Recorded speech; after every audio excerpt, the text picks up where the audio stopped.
welcome to the stream, yo. Hi.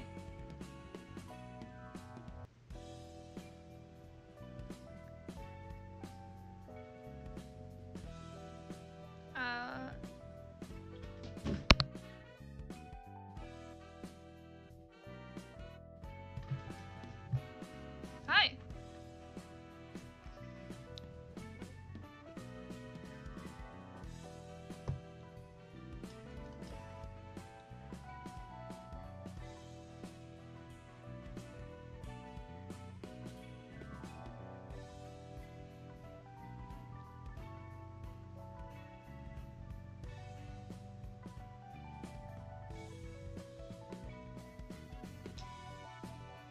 Got a drawing this? Is that a good thing? Also, welcome to the stream. Yeah.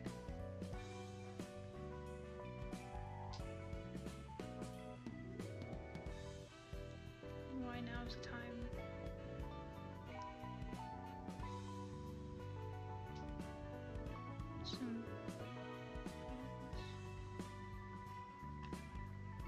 I really do have to try these Lisa games. They sound really good. Yeah.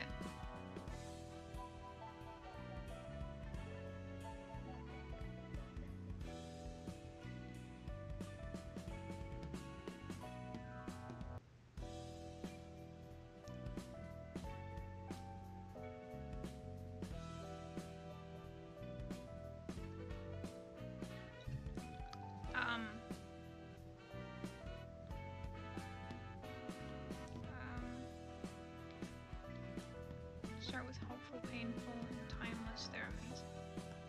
Alright. Oh, or timeless. Alright, noted. Yeah. I'm gonna boot up the game.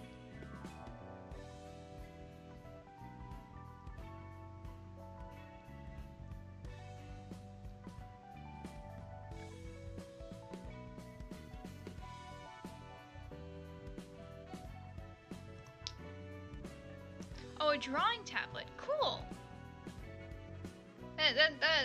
That's pretty rad. Yeah.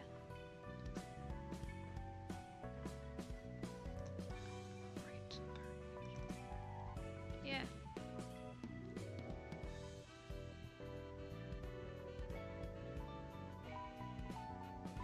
Yeah. Radical. Yeah.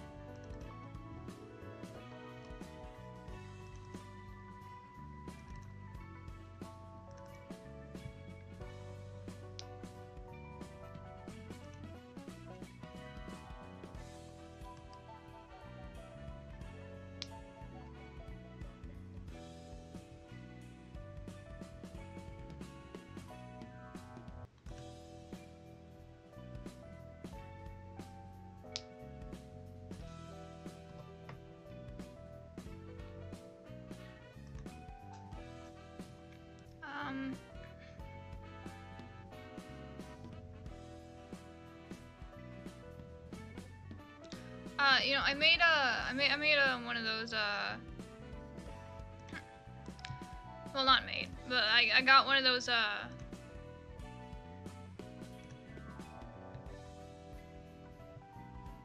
the fuck is wrong with my mouse? I got one of them, conscientious objectors in,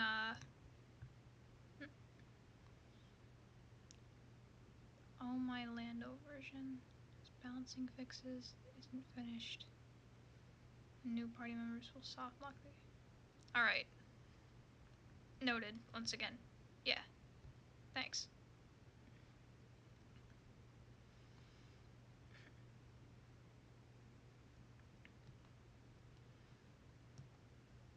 Alright. See you in a bit then. But yeah, I made one of those, what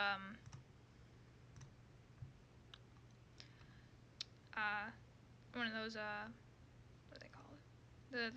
The conscientious objectors. I got a conscientious objector in Team Fortress 2. And I purchased a decal tool on the community market for like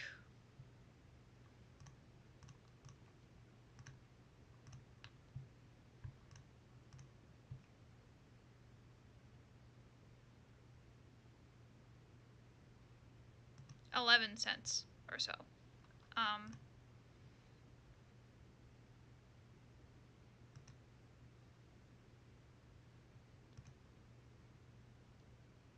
What the fuck?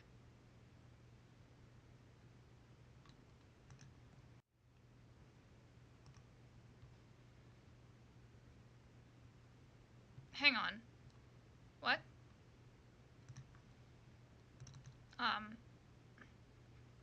But anyways, now that I have one, I want 9 of them. I want one for every class. It's because I ran it as an administrator. Maybe I'm not supposed to do that after the first time. Because I know damn well that I have a save file.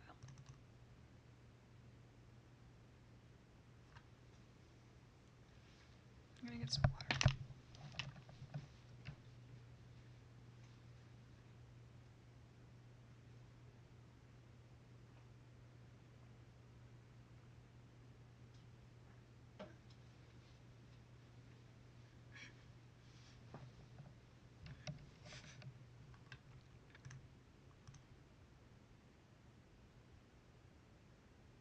Change of plans, we're playing Ace Attorney. I'm not fucking doing this again. I'm not going, never mind, I'm going through this again.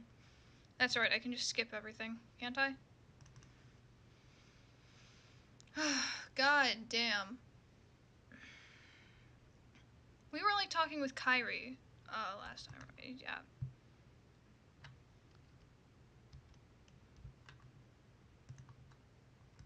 Right?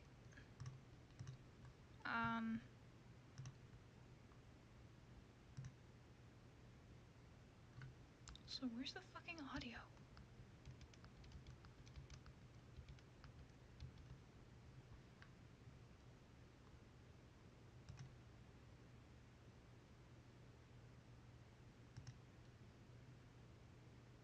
There's gonna be audio that plays, right?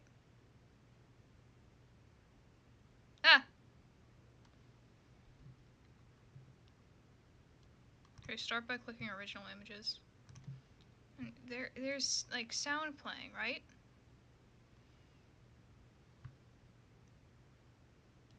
What the fuck? What the fuck is going on?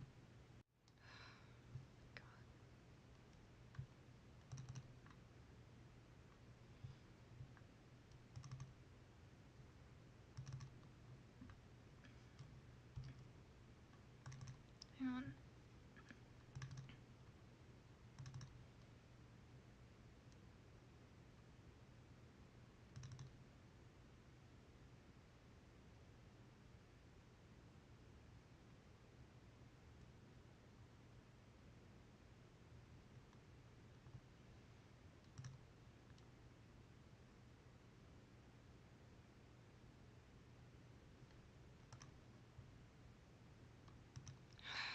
Maybe I should just play Ace Attorney. I fucking hate it when this happens. I hate it when I, like, go to start a stream and I boot up the game and something goes horribly fucking wrong. But the thing is that usually only happens when, like, it's a new game.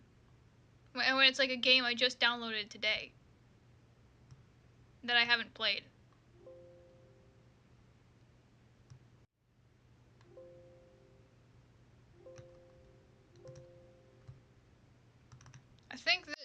I think that something like this has only happened like once.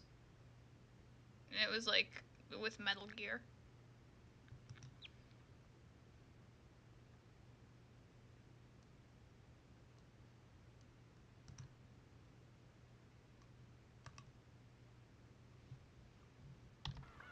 Oh. There's the sound. I was muted.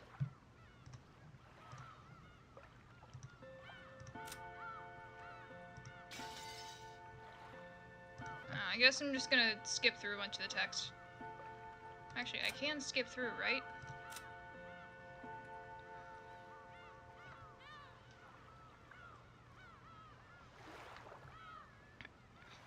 Okay, I can press and hold control to skip through text really fast.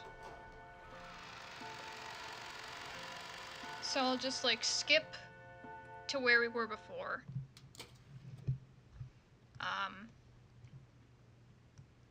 And then everything starts.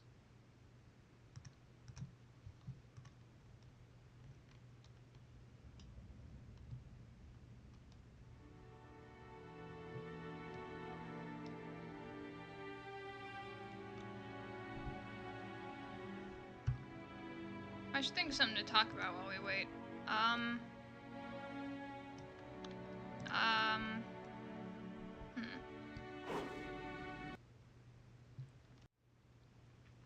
Hollow Knight Silk Song.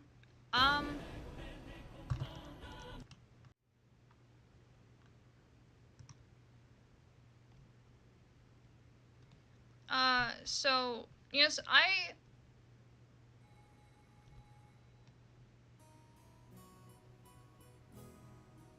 I'm willing to bet that, Hollow Knight Silk Song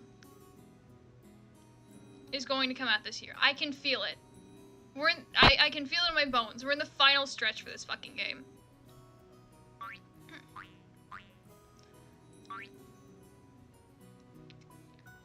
It's gonna, I have this intense feeling that Hollow Knight Silk Song is going to come out in like this year. Welcome back. It turns out for some reason our save is missing, so we're just kind of skipping text until we get back to where we were.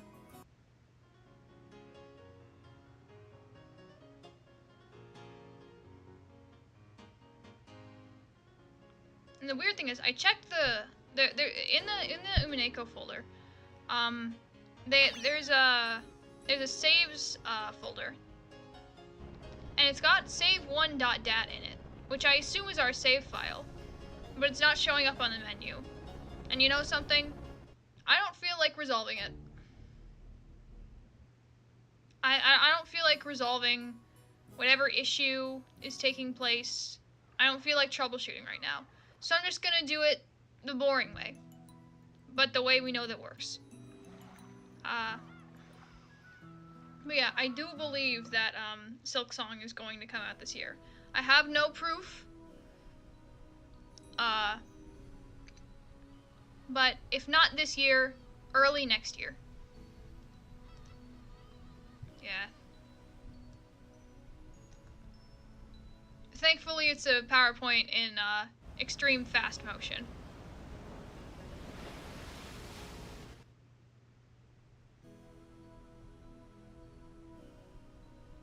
I'm gonna do some real quick.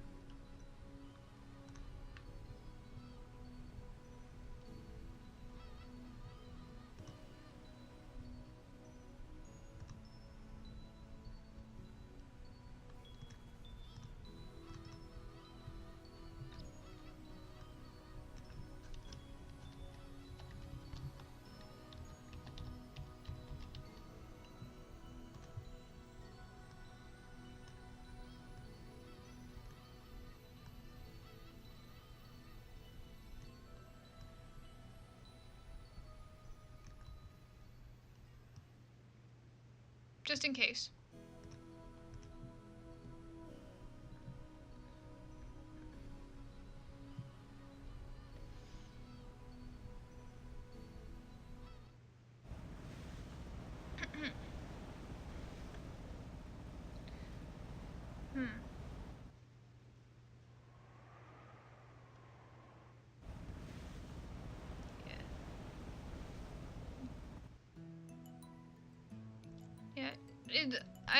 One of the suckiest things in video games is when they just like, for some reason or another, something fucks with your save.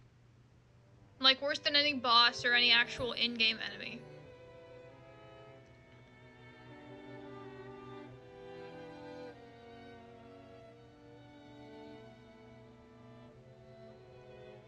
It's just like, yeah.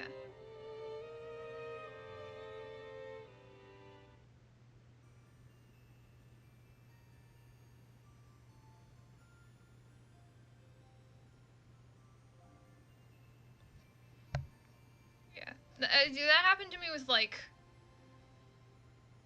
It happened to me multiple times with Terraria to the point that I started keeping like a little a folder full of like manual world and character backups. It happened to me with Yakuza Like a Dragon. Yeah, it's just sucky overall.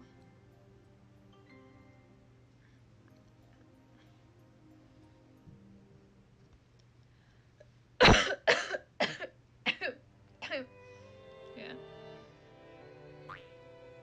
I mean, yeah, there is that. At least you can still play it. Yeah.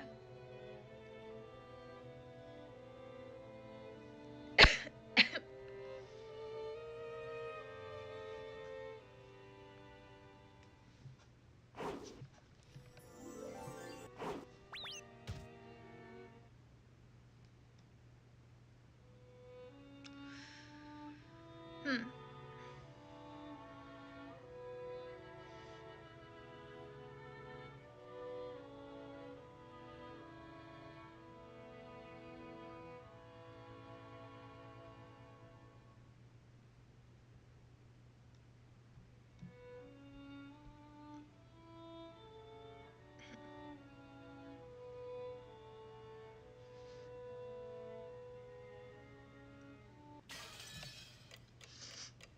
So,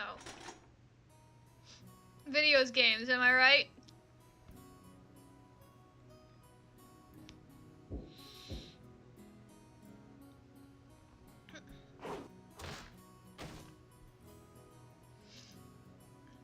There's a story of a lad keeps magnets close to his floppy disks on Doom 2. While the game was barely alive, it still functioned.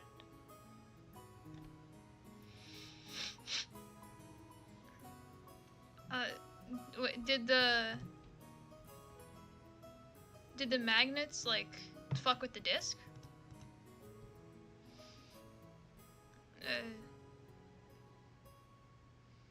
The inspiration for Doom 2 lad Lilith thought PK3. It's very fever dream based on my experience. One of these days I have to like keep playing these fucking like I need to keep playing Doom, and once I finish playing Doom, I need to try these fucking WADs. Hi Beatrice.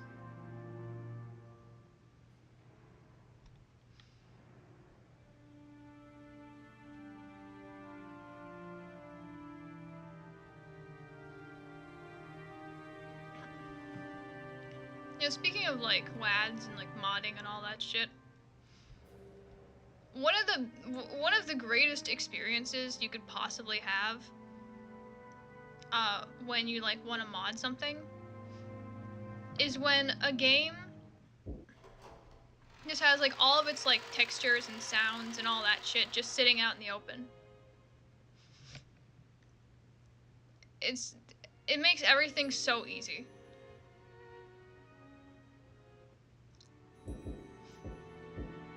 Like when you can just like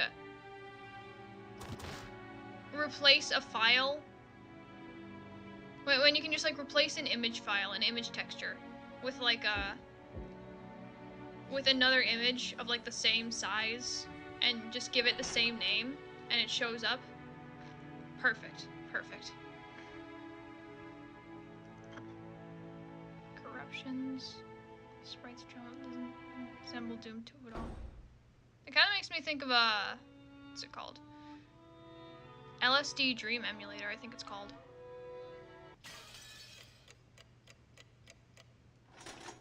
I wonder what it looks like.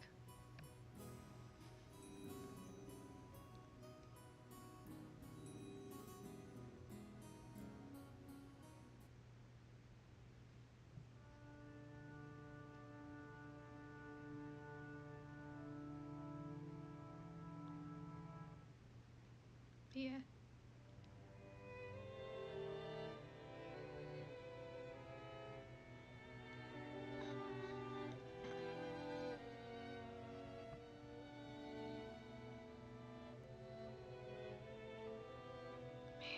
It's gonna take a while.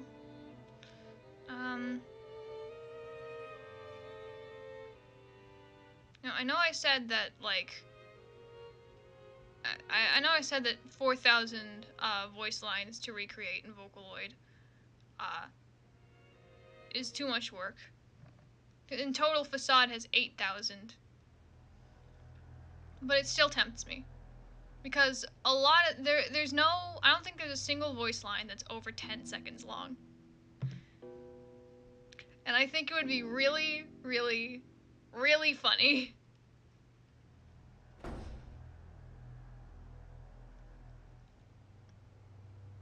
And, like, most of them can probably just be recreated with a template. Because, like, you know, they have to do the, like, the names and stuff separately.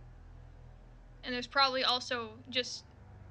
half of them are probably, like, variants of just, like, he and she. Like, just the same voice line, but with different pronouns.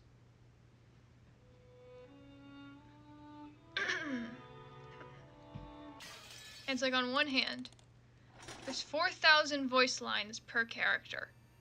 But on the other hand, how many seconds worth of sound would it be? Like, yeah, I think that you did tell me that. Yeah.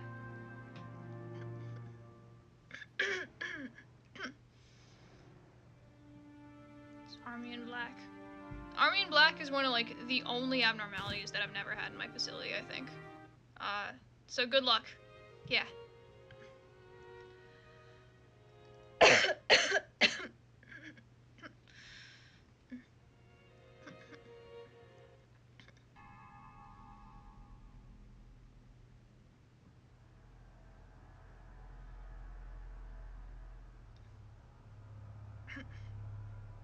Yeah.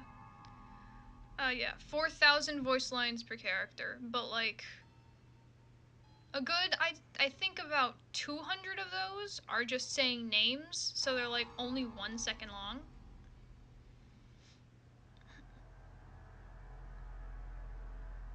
And,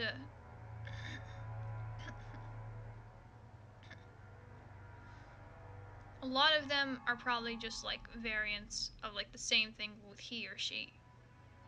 So it's like, how long would it actually take to recreate every single voice line in Facade? At least for, at least for Trip and, Grace with Vocaloid. And it's a challenge I'm tempted to take on, but am also very worried I will never finish.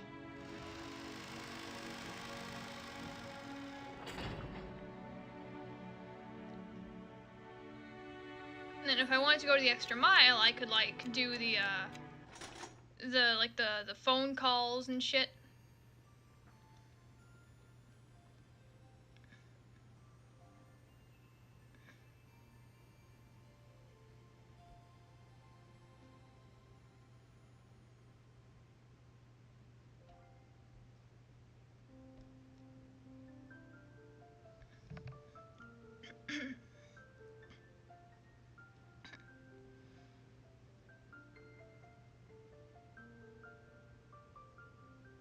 I think that the main problem would honestly be the behind the door voice lines, because I checked them out and, like, I would have to probably, like, manually go into Audacity and I'd have to apply the filter for each one.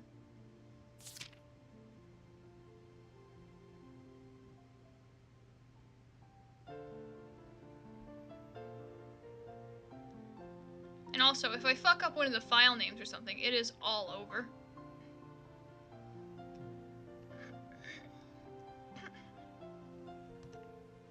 Arian Black's newness was too tempting. Yeah. Good luck, yo.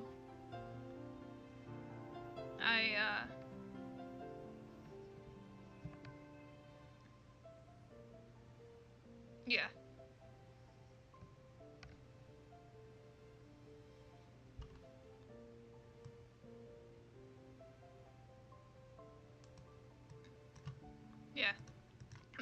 That's all I can say. Good luck.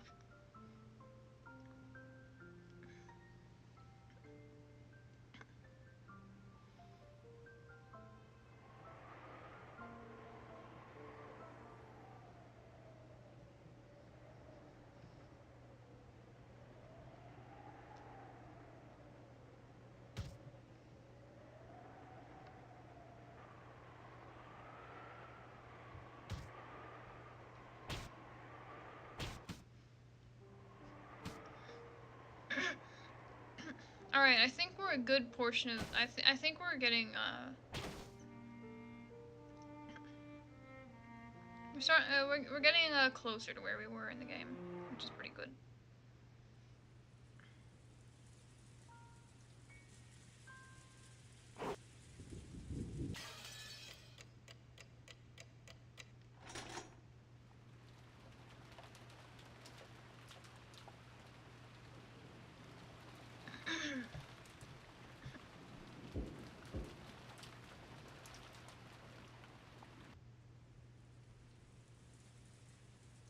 Use a blanket. I mean, like,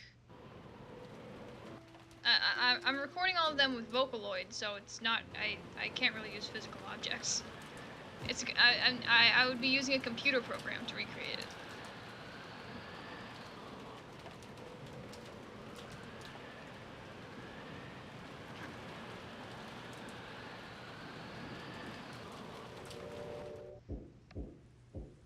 Honestly, it would probably be easier if there was like a way that I could have like everything just recorded like using an actual real voice.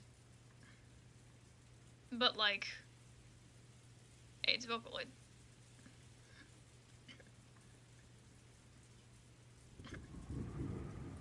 I want to do Kaime Divorce. I think it would be very, very funny.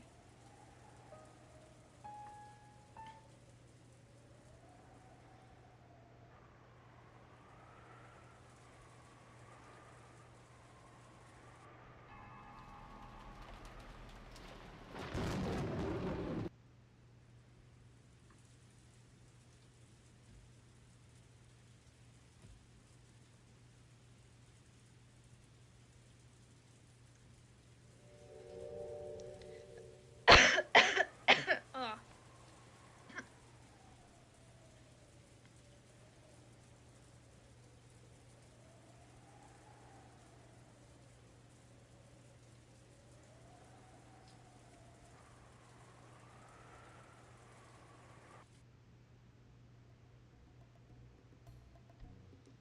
Just realized something.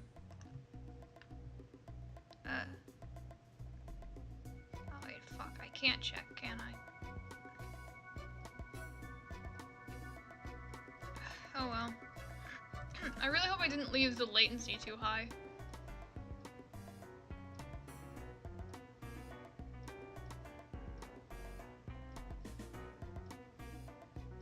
Because if I did, everything is like super delayed.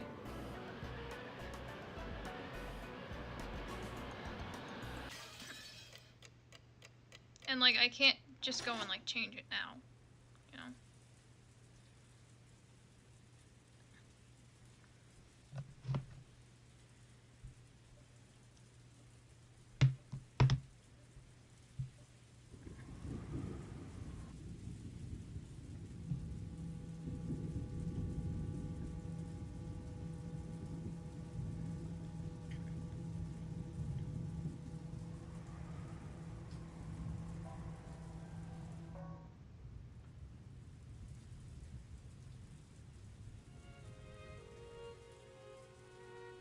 Dude, why is the fucking stream so laggy all of a sudden? It's like stuck on a single frame.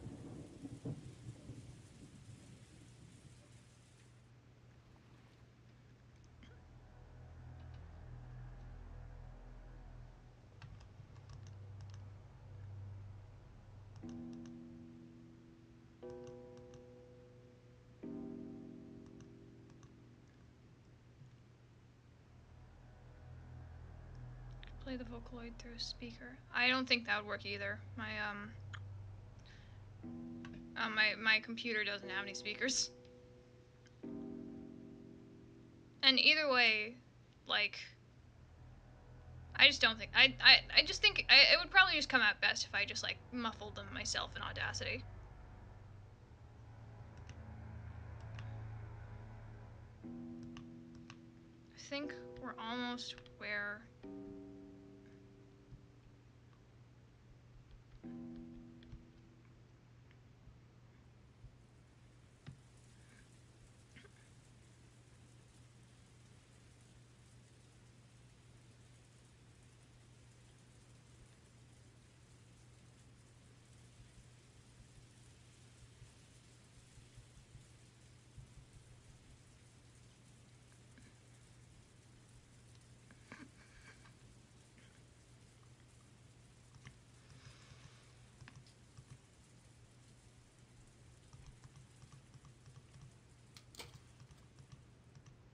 Okay, this is the part with the gold bar.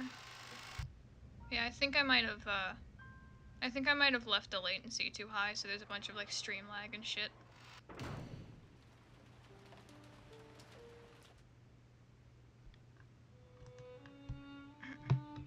Alright, I think this is where we were. I see. Jessica was seeing her mother in a position of feebleness for the first time, so she was considerably disconcerted. Until just now, she'd been filled with contempt for all of the parents, including her mother. But now, those feelings had been completely swept away. Her mother's utterly exhausted face had wiped them all out. In its place, the words George had told her floated back up in her mind. Our parents are doing their best in their own way. And because their families are counting on them, they can't afford to keep everything pleasant and have a heavy responsibility to fight. Maybe her mother had been standing around in this dimly lit hallway because no one had tried to understand that in her. Jessica hated her mother. So, she had no intention of speaking kindly to Nazi just because she was looking a bit frail. So when she attempted to speak kindly to her mother anyway, she had to clench her fists and gather up the words from deep in her heart. It sounds like you've really got your hands full with that meeting thing. It has nothing to do with you. Please go somewhere else. Is your headache bad? Should I go get some medicine? You don't have to trouble yourself. Please, leave me alone. Nazi wasn't being cold. She just wanted her daughter to go far away so that she wouldn't have to bump against Nazi's own short temper. But there was no chance that Jessica would realize this. Okay. Jessica hung her head, looking sad. Seeing that expression, Nazi recognized the kindness that Jessica was trying to muster. She gave her head a small shake to drive away her own unkind feelings. Then I'll leave. I'll be with the other cousins, so I don't get in the way of the adults. See you later. Wait there. She called Jessica, who was trying to leave and looked lonely, to a stop. What? Thank you for being so considerate. It isn't good of me to go to sleep and leave you alone. Don't talk like that. You'll bring bad luck. I've made you worried, but I'm okay now. I will go. If I let my daughter see me this feeble any longer, I'll only make her feel more uneasy. With that thought in mind, Natsuhi left Jessica with words of gratitude and made to depart. This time, Jessica called out to her mother's back. Natsuhi stopped and turned around, asking what business Jessica had with her.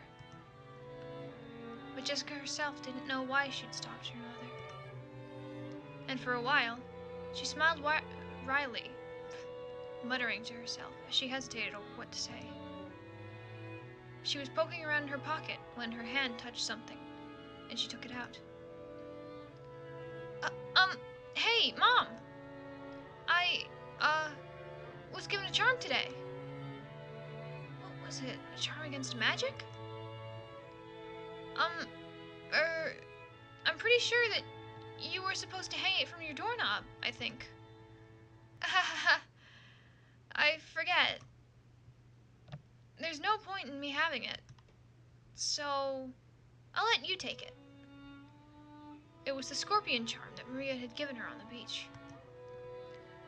Although she'd heard of its various effects from Maria, Jessica's mind had gone blank. And she was just barely able to say even that much. Yeah, I don't know why the fuck it's doing that. This shit is lagging so fucking painfully and horribly, but you know what? It's just words at the end of the day. At least it's a lag-compatible game, you know? Fucking Christ. It's at like 1 frame per minute.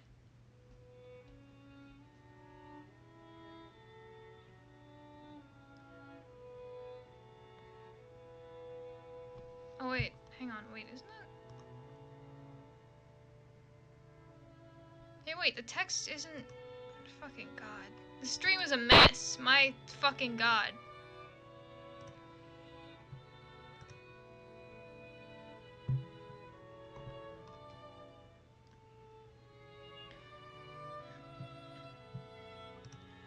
Yeah, at least even if there is a fuck ton of lag,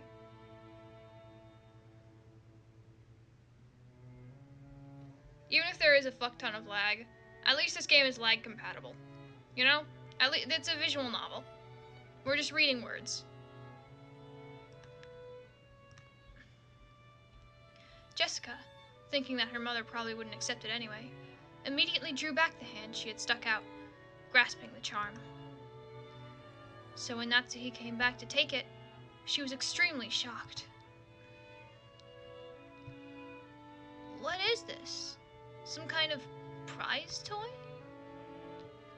Well, I think it's something like that. I guess you wouldn't really expect a charm that looks like a toy to do anything. But her mother took the charm from where she grasped it in her hand. Thank you. I'll take good care of it. Sometime soon, in exchange. Why don't I give you a charm that was important to me when I was a child? It's not like that's why I gave it to you.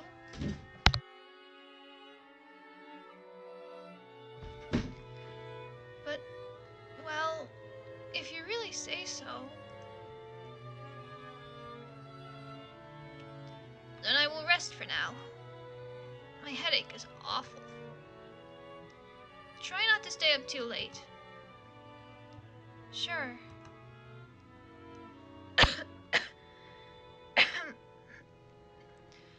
Natsuhi put the charm in her pocket and turned away. She then disappeared into the dark hall.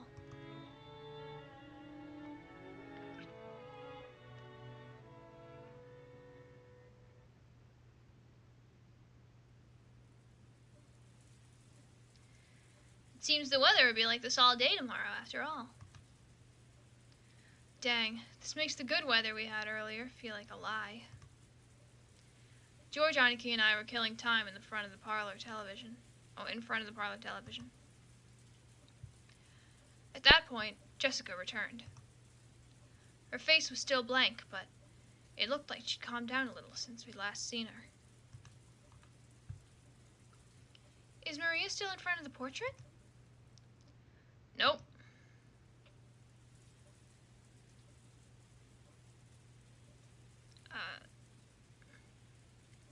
Yeah.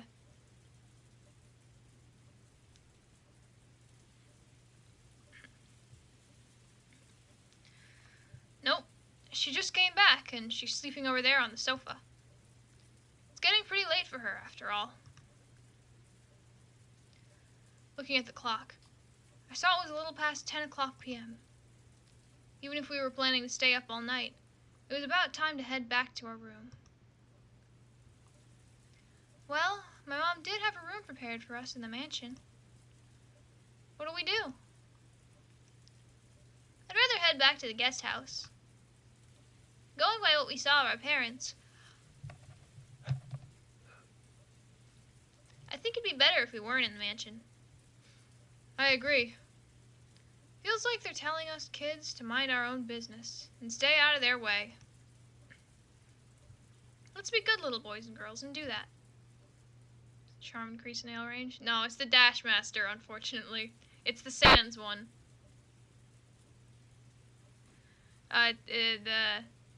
Yeah. Well, fortunately or unfortunately, at the end of the day, it all depends on your playstyle, you know?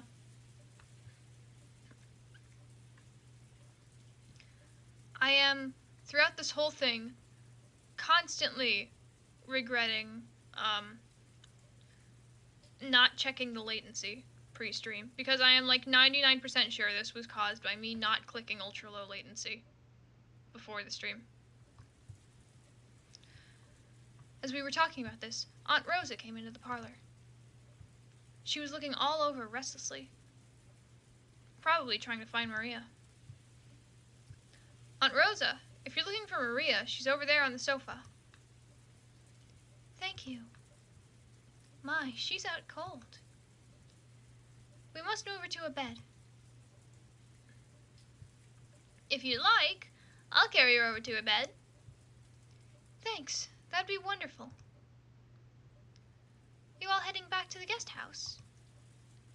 Or are you going to stay in the room Natsuhine-san had prepared here?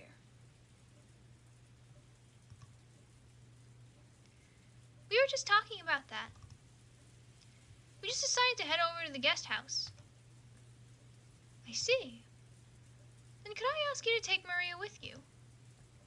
I'd feel much more reassured if she stays with all of you cousins.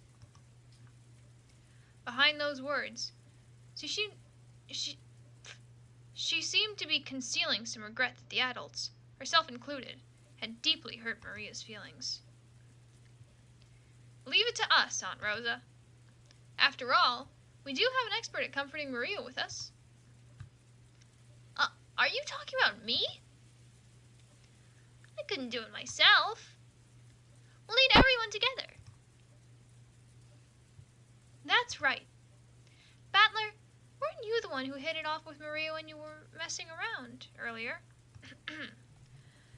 I need to give these fucking words a little more time to actually show up on the screen before I keep reading. As we said this, Aunt Rosa smiled, looking truly happy. Thank you, everyone. It looks like our meeting will last until very late. So while I'm sorry to burden you like this, I'll be counting on you all to take care of Maria.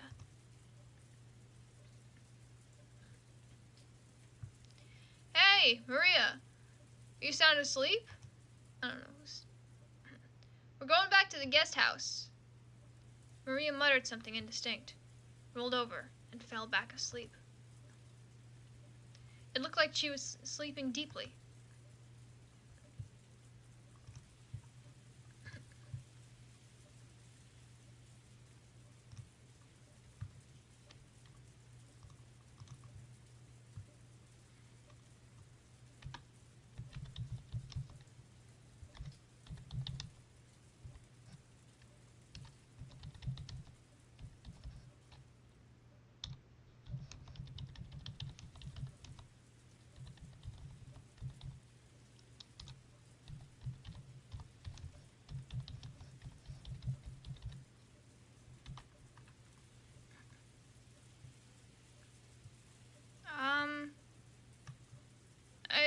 I think I'm willing to put up with it just for this once, you know? Because we're already, like, a good way into the stream. We're already a good ways into the stream.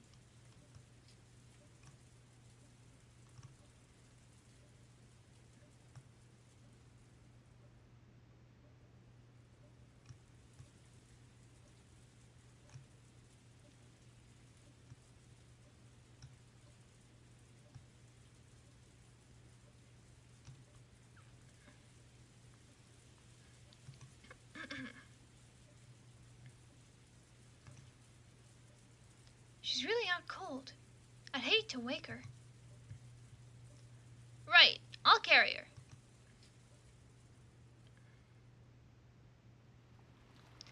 Maria's body was much lighter than it looked.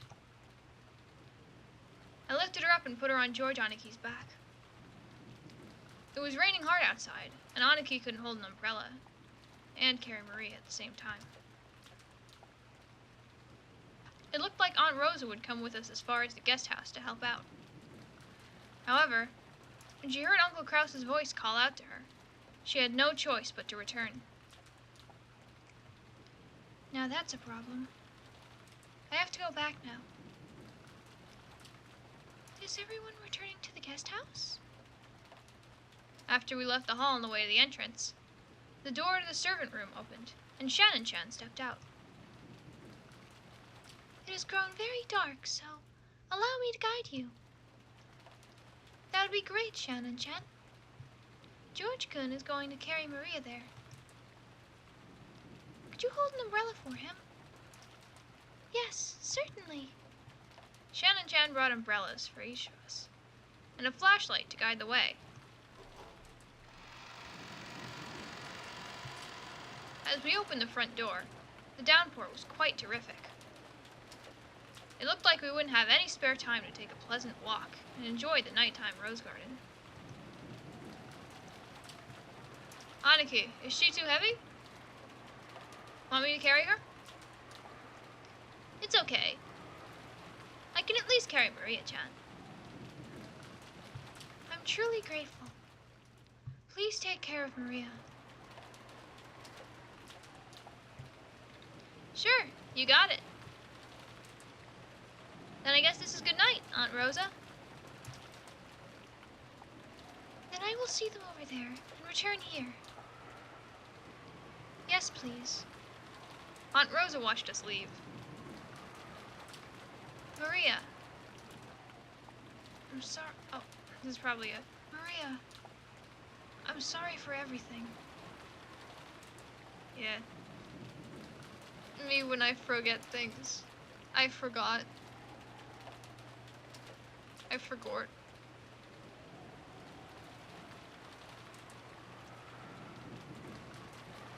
Rose's mumbling voice didn't reach the person in question, nor any of the kids, but disappeared beneath the sound of the rain.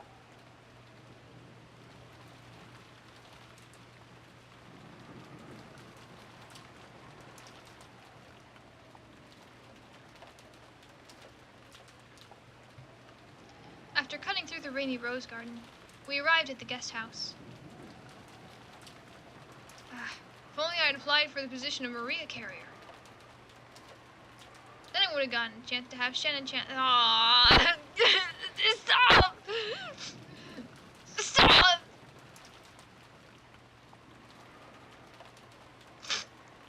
No more! No more!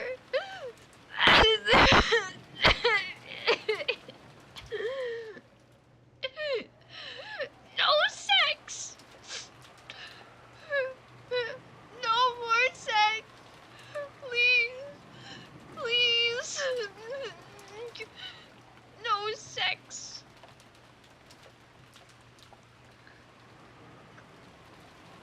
No sex! Please!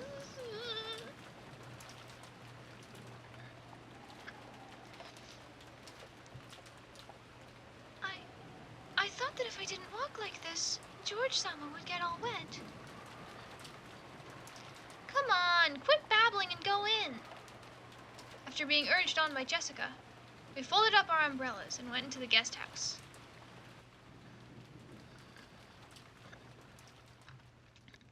Has anyone gotten their clothes wet? I can bring some towels if you want. You don't need to worry about us that much. Thanks, Shannon-chan. Ah, that's right. We were planning to play cards or something. Would you care to join us for a bit? Huh? Who had the night shift on today's schedule? I believe we had a special schedule during the family conference. Also, I think a few alterations have been made, so I will go and check. Oh, wait. Wait, was Shannon saying? I don't know. Oh, well. Wait, if you have to go all the way back to the mansion to find out, don't force yourself. Oh, that's all right. I can find out from the servant room in the guest house. Please excuse me for a short while. Shannon Chen gave a quick bow and went into the guest house servant room. The rest of us headed for the cousin's room and decided to put Maria to bed for the time being. Maria was sleeping very deeply, and there was absolutely no sign of her eyes opening. For now, you get some soft drink out of the room's refrigerator, and drink those while playing cards or something.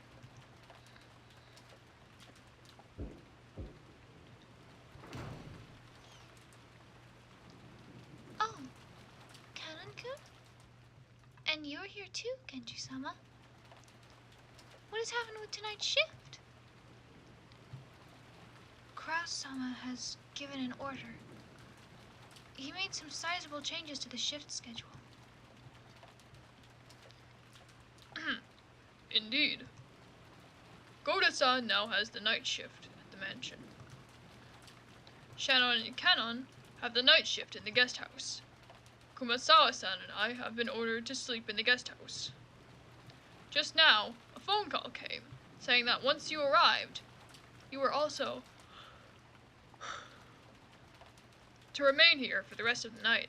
Man, I fucked my sleep schedule up so bad. Huh? That certainly is a sizable change. The shifts at the guest house and the mansion have been completely reversed, haven't they? Originally, Shannon and Kanon had been assigned the night shift in the mansion, while the night shift in the guest house, where all of the relatives were staying, had been assigned to Goda, who had an abundance of experience in entertaining. Kumasawa should have been sleeping at the guest house, while Genji should have been sleeping in the mansion. However, it seemed that Kraus had suddenly ordered that the schedule be modified. The shifts at the guest house and the mansion had all been reversed, and Genji was spending the night in the guest house. It's probably because of Beatrice-sama's letter. Why, probably. After such a mysterious letter appeared, it was only natural that Kraus-sama would suspect one of us. We served directly under the master, so Kraus-sama tried as best he could to keep us far away from the family conference. Genji, Shannon, and Kanon were all permitted to wear the Ushidomiya family crest, the one-winged eagle, as the servants who served directly under Kinzo. Of course, since they were working for the Ushidomiya family, they had to obey anyone's orders, but their only boss was Kinzo, since only Kinzo held the right to employ them. Even Kraus could not have them dismissed of his own accord. Because of this, Kraus and the others often viewed these servants as Kinzo's underlings, and shunned them. And in fact, Kinzo seldom let anyone other than them enter his study. This sudden shift change was probably a clear expression of the sense of mistrust that had caused. Considering the time Kinzo had left to live, this would definitely be the last family conference before the problem of the inheritance came up. On top of that, the mysterious letter that claimed to be from Beatrice had dropped in out of the blue. Kraus definitely wanted to keep Kinzo's loyal subjects away from the table of such a delicate and important discussion. If you would excuse me, I will go rest. If anything happens, call me immediately. Our guest tonight is a special case, after all. Yes, certainly, Genji-sama. Genji nodded back, went behind a screen, took off his jacket, and slowly began to relax after a day's worth of tension. The ones who just returned now, were they the children? Yes. The other relatives are having a conference in the mansion. Another fucking conference? My god. It looked like it would drag on for quite some time. Then we've got it easy. It's already this late, and there's this weather. The rest of the relatives will probably spend the night in their rooms in the mansion. Yes, probably. I'm only saying this because Genji-sama isn't around, but I'm a little happy I was sent to the guest house, I guess. Oh? Why's that? Because you can stay away from Madame and Eva-sama, those bullies? Or do you have another reason? It's not as though I have another reason. I see. Then let's do our best together with our night shift. I'm counting on you, Ne-san.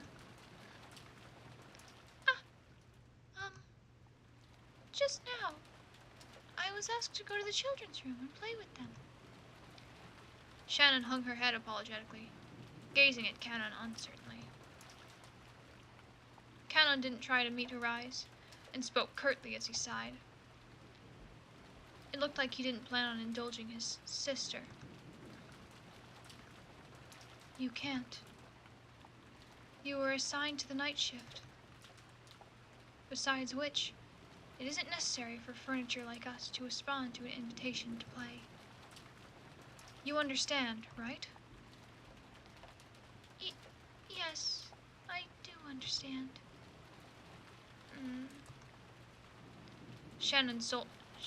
Shannon's shoulders drooped slightly.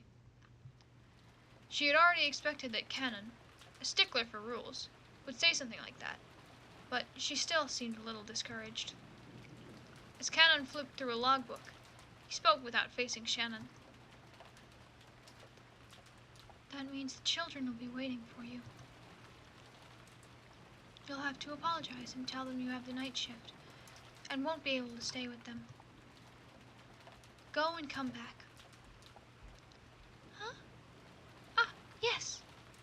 I'll go apologize and come back. Shannon hurriedly stood from her seat before her brother's mood could change, and flew out of the servant room after giving a quick bow. As he watched her go, Cannon took a single deep breath. Genji's voice came from beyond the screen. Cannon, I will be here, so you can go too. Genji-sama. Shannon was the only one called.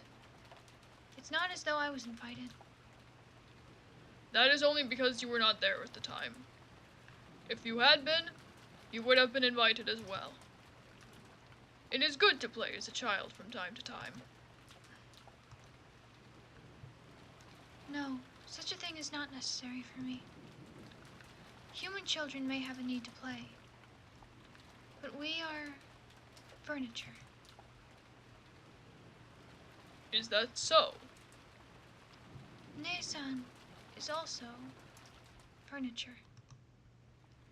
Even if she pretends to be a person, it will only hurt her later. I understand that, so I try not to get too close to people. That's all. Genji did not say anything after that. After a while, he stood up and used a pot of hot water to make powdered cocoa. Water instead of milk? Completely incomprehensible. Have a horrible day.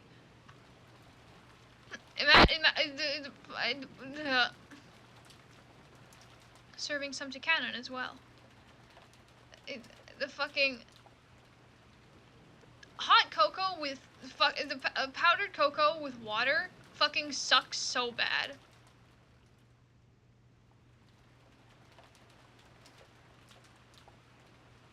This is not the way it's supposed to be.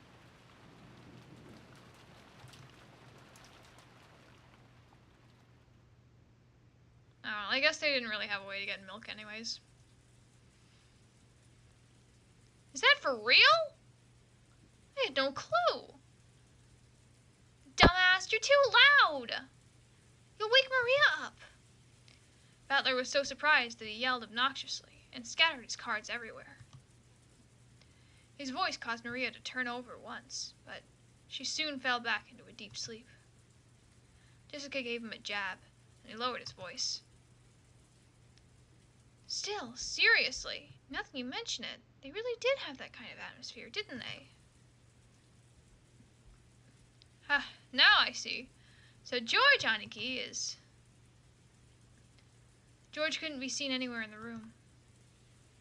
A short while ago, when Shannon came into the room, George suddenly said that he'd forgotten something in the mansion and needed to go back and get it. Shannon said she would guide him, just like she had on the way to the guest house. And the two of them departed together. Well, there's actually been signs of it for a while now. You know, questions about hobbies and favorite things. How does your student loan debt make you feel? Tell us in 3 emojis or less. Real tweet from a politician. Fucking Christ. Hang on. I'm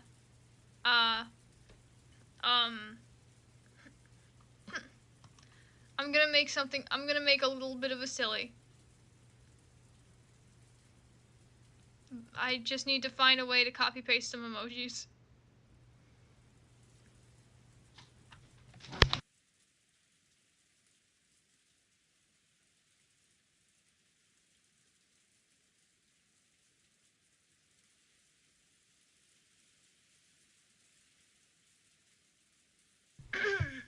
Never mind.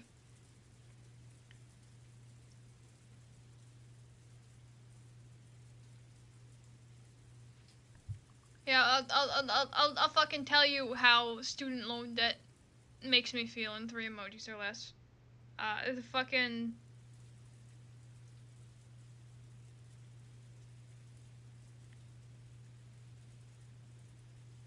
explosion emoji, bank emoji, fire emoji. Fuck you!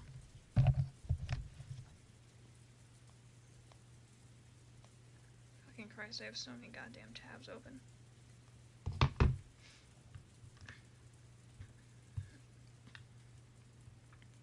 I always thought it was a bit much for a passing interest. And look at what's happened now. Come to think of it, I get the feeling George Aniki's always been overly nice to Shannon-chan. Now I get it.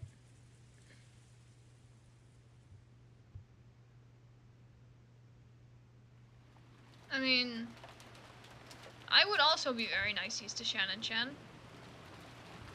Because she seems like the type to be very niceies to me. You know?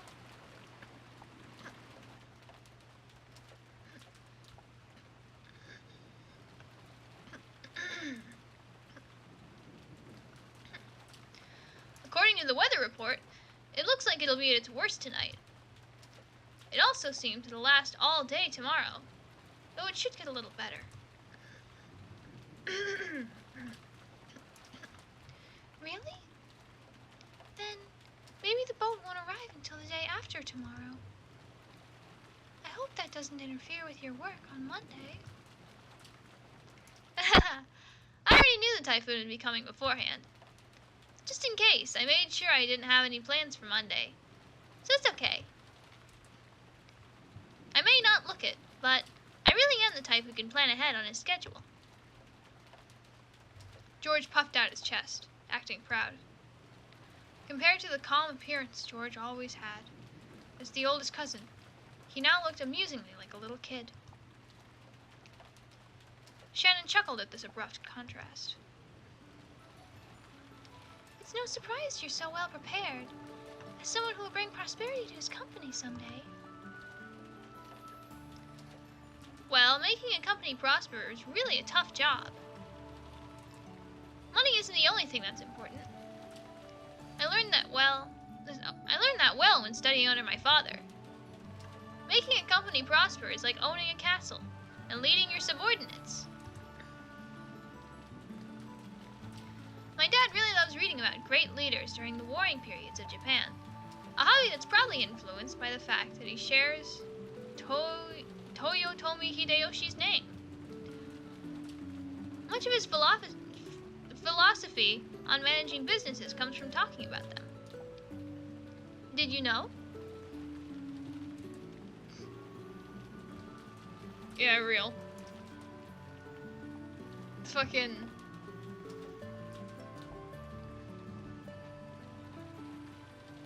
Man, that reminds me of this one, like, satire account that I came across one time. It was like, conservative Republicans or something. And they'd use, like, way too many, like, hashtags, like, hey, hashtag teens, why don't we hashtag, why don't we start hashtag spreading hashtag homophobia or something like that? That's just an example. I don't think they ever actually tweeted them. But one of their tweets that got real big, gotten like a bunch of screenshots and shit all over social media, like back in the day, probably in like 2017, 2018, 2019, probably somewhere around those years. Actually, probably before 2019. It was hey hashtag teens, what do you think hashtag Jesus's favorite hashtag gun would be? And somebody replied with a nail gun, and they went hashtag blocked. I wonder what they're doing now.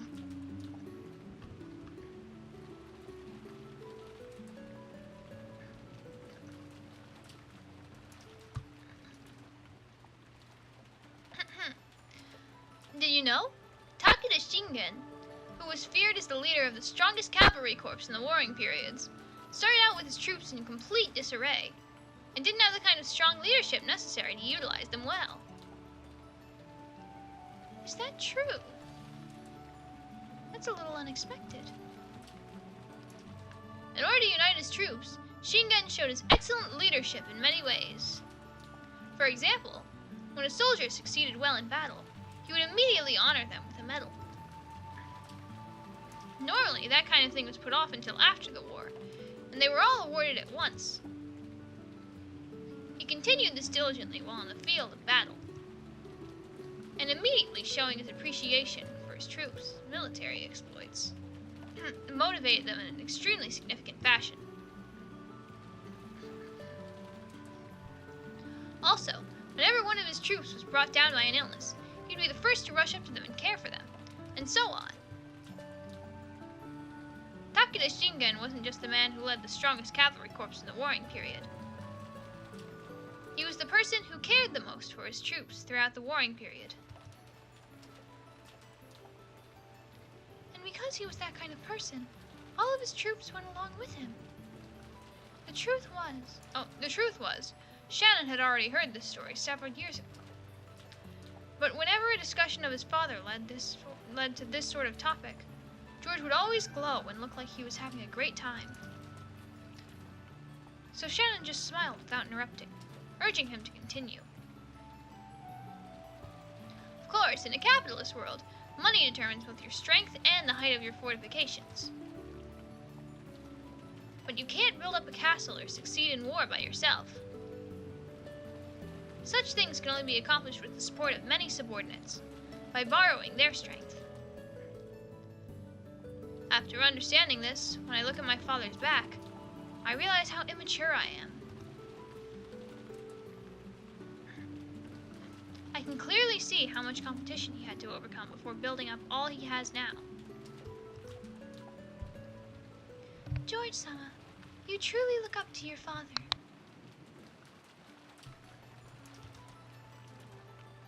I'm jealous. Sorry. That's not how I meant it. I'm sorry. That's not how I meant it either. The two of them awkwardly looked at their feet. Shannon had no parents. She had been brought up in an orphanage owned by Kinzo, called the Fukuin House. Under the guidance of Kinzo, their honorary director, the orphanage offered members who excelled a chance for on-the-job serving experience. If their efforts met with Kinzo's approval, they'd be able to leave the orphanage and work as servants for the Ushiromiya family. This was considered to be the highest honor for those who lived in the orphanage. Servants from the Fukuin house all took names with the character on in them while they served. So Shannon wasn't her real name. Same went for Canon. All of the members of the Fukuin house were orphans. At least, they were all people who had been separated from their parents under special circumstances. Because of this, the orphans had been taught to think of each other as their only family. That's why it seemed so natural to both of them when Canon called Shannon his sister. And while both Shannon and Canon were working in the mansion today, there were several other servants possessing the On character in their names, such as Manon and Lennon, who often worked a rotation schedule.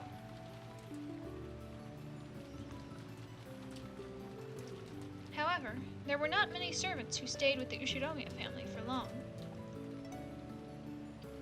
It was standard for them to quit after 3 years. So you could probably say that Shannon, who had been working for 10 years, was a notable exception to the rule. Working as a servant for the Ushiromiya family was a heavy burden to bear, but the pay wasn't bad at all.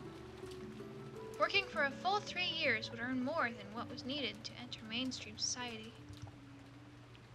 That was why, even though the orphans realized what a harsh task working for the Ushiromiya family was, they still hoped to be accepted.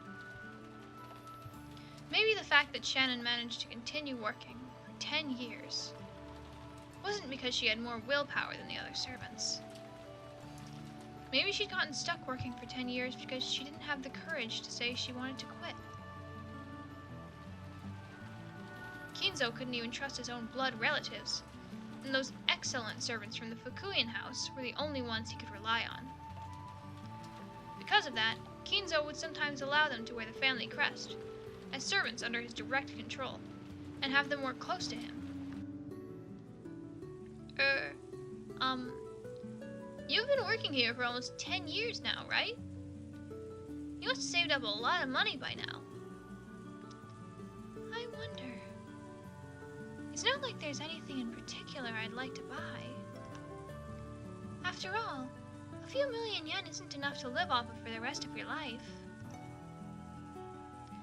So, the reason you've been working all this time wasn't to hit some target sum? Yes, that's right.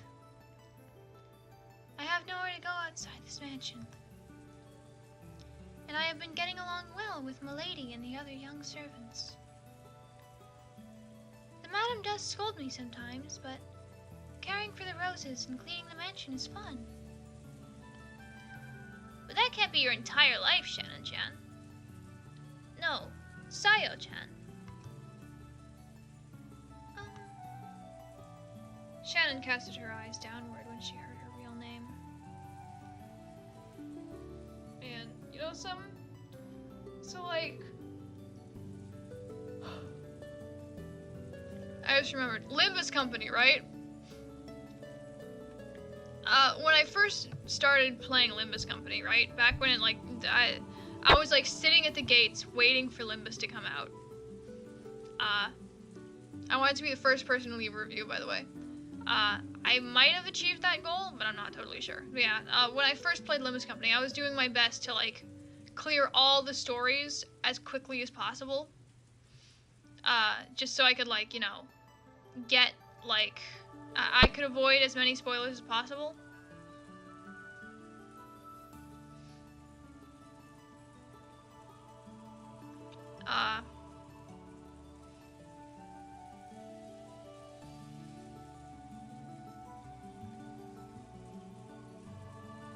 But what ended up happening because of that was I got really burnt out on the game.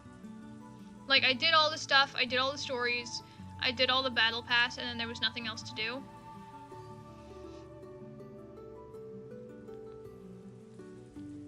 But now that Kanto 4 is out,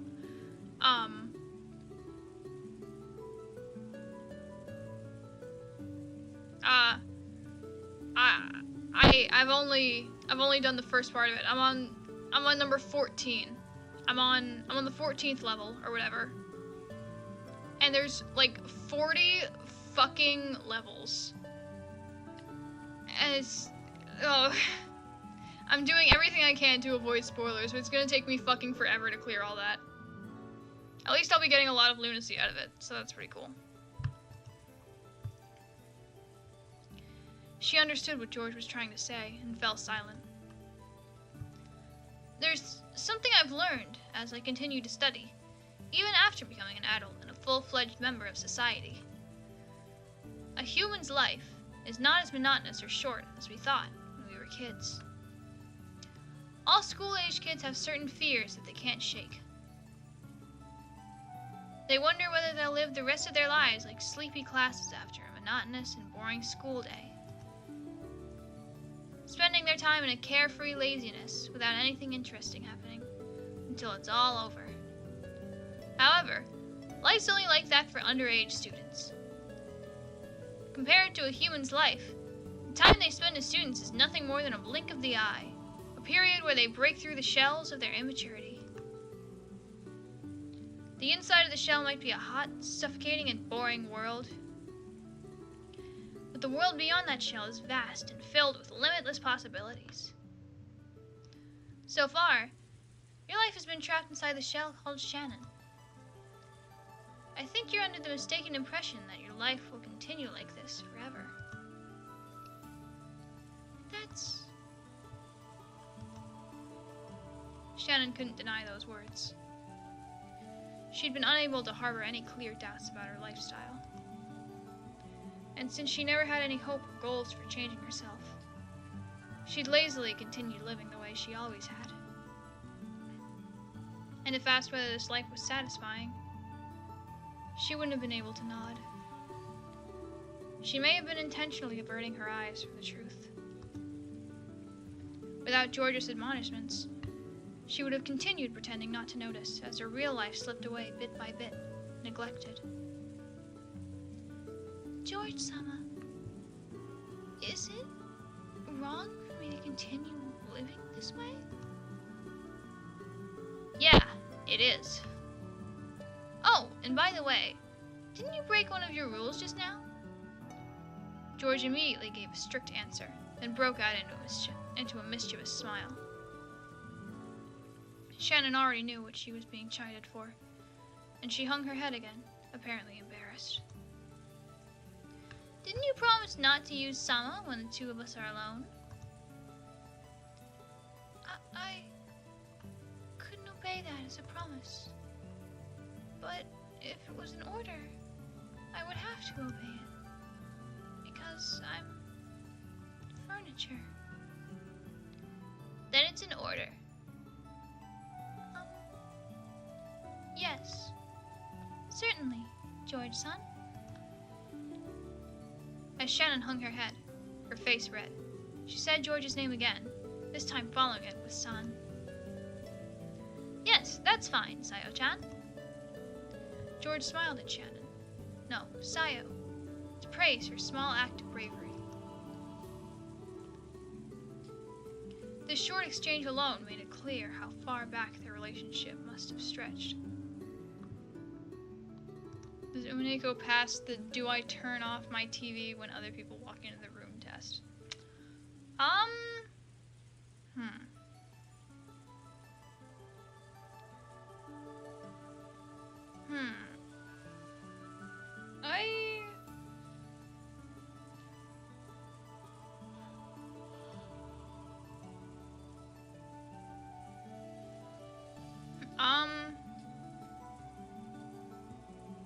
Honestly, I think that most of it. I think you'd have to be pretty unlucky. For it to be like, for people to walk in at a point where you'd have to like turn it off. You know?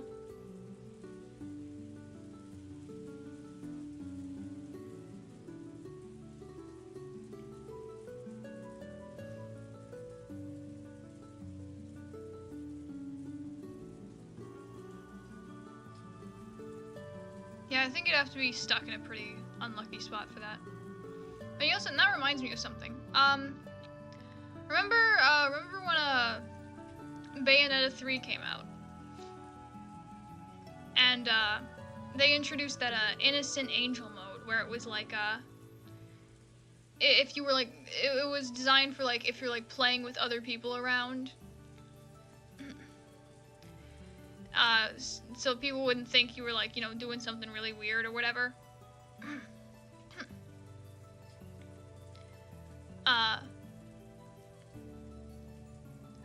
It would like make it so you know, the clothes stay on and all that shit, because you know how Bayonetta is.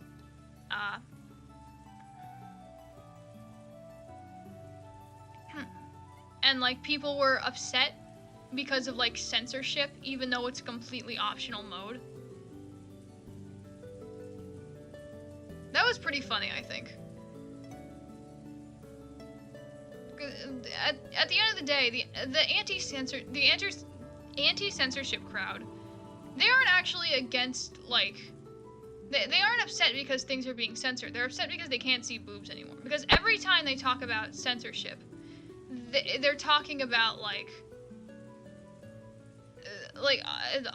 a woman, a female character that was like originally not, that was like originally wearing like skimpy clothes or something, or had like upskirt shots or whatever the fuck, no longer having those in like a remake of the game or something.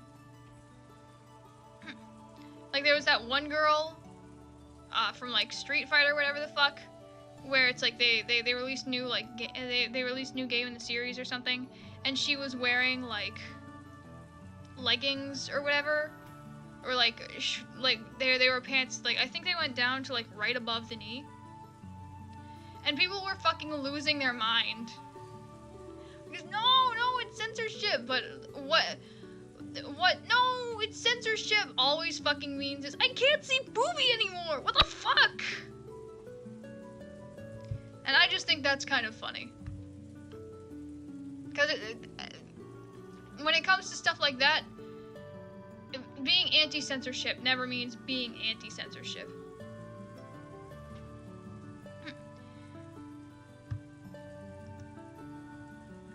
It just means that, yeah. You get it.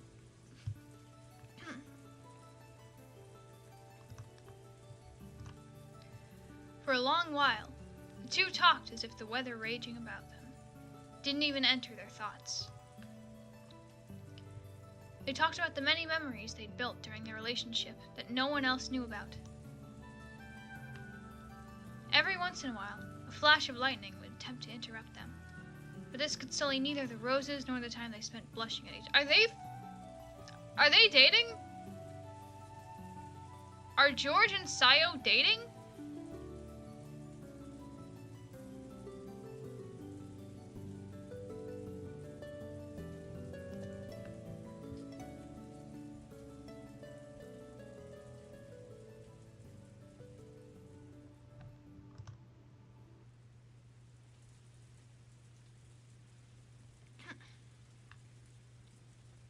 That's right.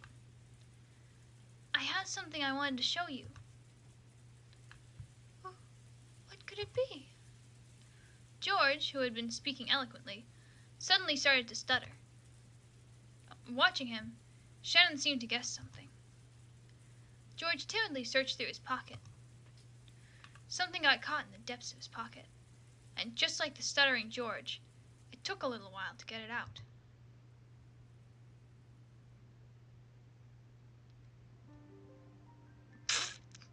I'm fucking sorry, is he about to propose? Don't these people only see each other like once a year? What? It was a very small box. A small box covered in a deep blue He is! What the fuck? I thought these people only saw each other like once a year.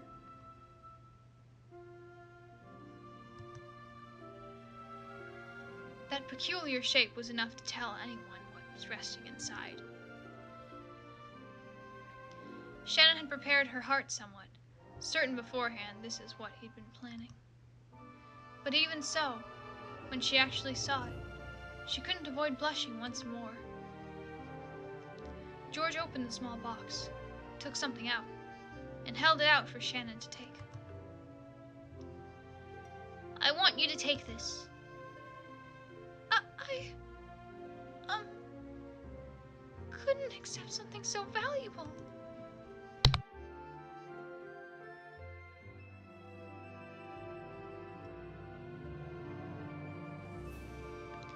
You can't take it?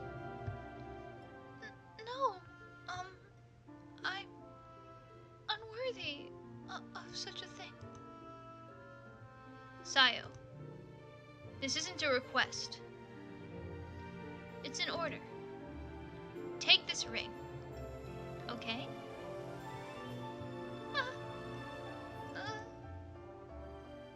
If it's an order, I cannot disobey. Yeah, that's right. Well done. Shannon, not wanting to show her bright red face, timidly accepted the ring from George's hand while still staring at the ground. That ring wasn't a simple accessory. It was a noble object, meant since ancient... For fuck's sake, you can just say he proposed, my god! You're under a special woman, under a special... Shut the fuck up! Meant since ancient times to be offered to a special woman under special circumstances. Therefore, while George could order her to take it, he could not order anything beyond that.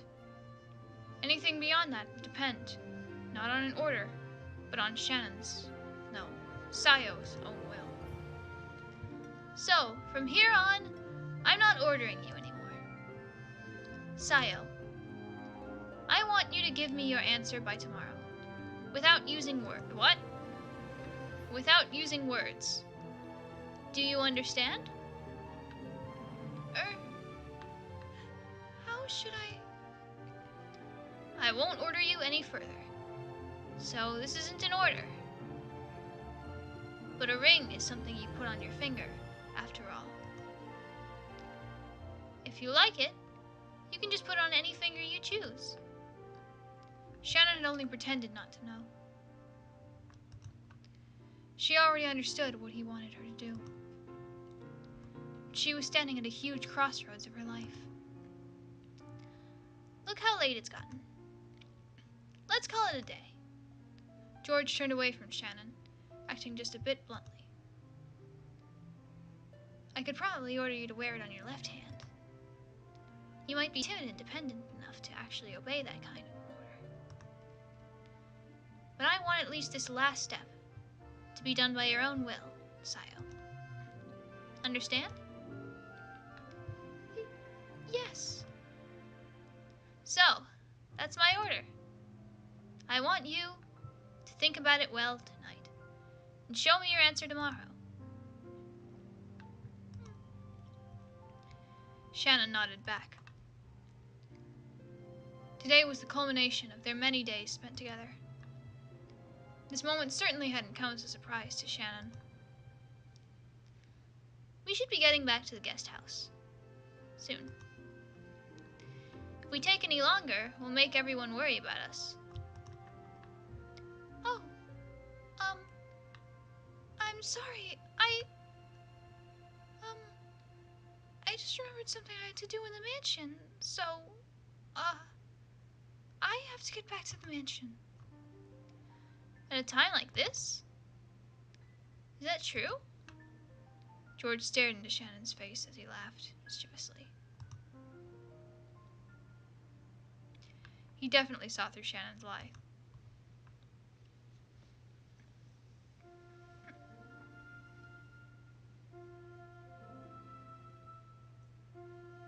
Yeah.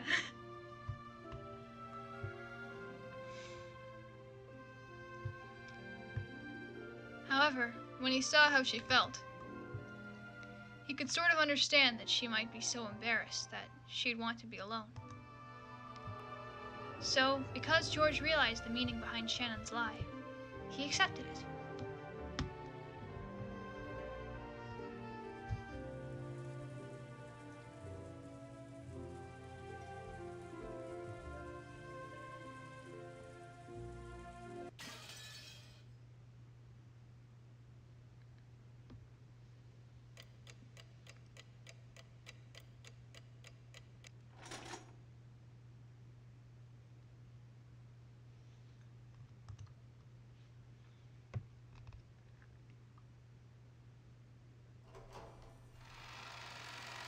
You know, so Rudolph said that he thought he was gonna die tonight. What's the deal with that?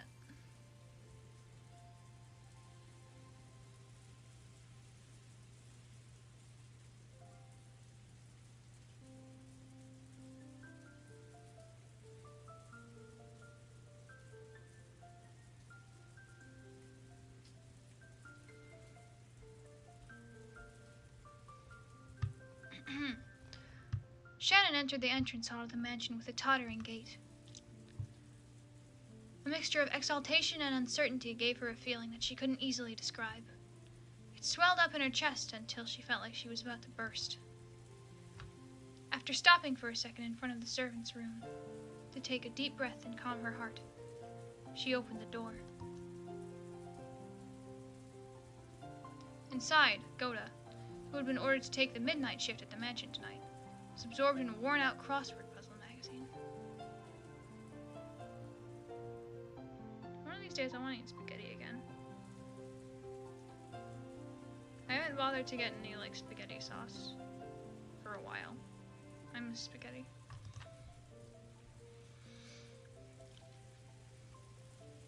He looked up for an instant to see if one of the family had come, but when he realized it was a fellow servant, he returned to his puzzle as if nothing had happened.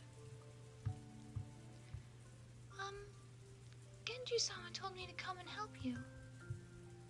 Ah, is that so? That's a relief. I was just about to go check that the mansion was fully locked up, but I felt uneasy about leaving this room unmanned. After all, Kraus-sama and the others' meeting looks as though it'll continue for quite some time. They might request some tea at any moment. That's true. Then, what shall we do? Should I watch over... In that case, forgive me, Shannon-san, but I'll ask that you patrol the mansion. I will stay here, awaiting the family's orders. Yes. Shannon was slightly disgusted. Even though she had come here to help out as a favor, she was casually being forced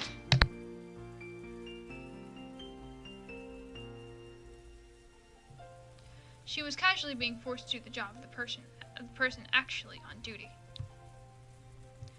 Furthermore, after one-sidedly forcing that task on her, Goda returned to his magazine once again and became immersed in his crossword puzzle.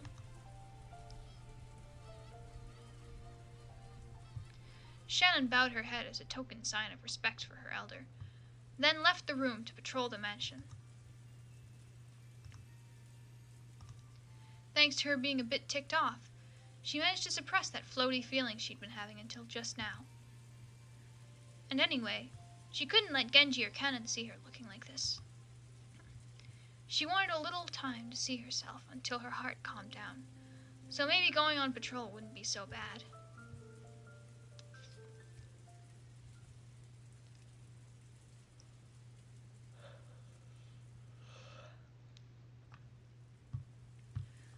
She began to hear the tumultuous voices of the family discussion coming from the dining hall.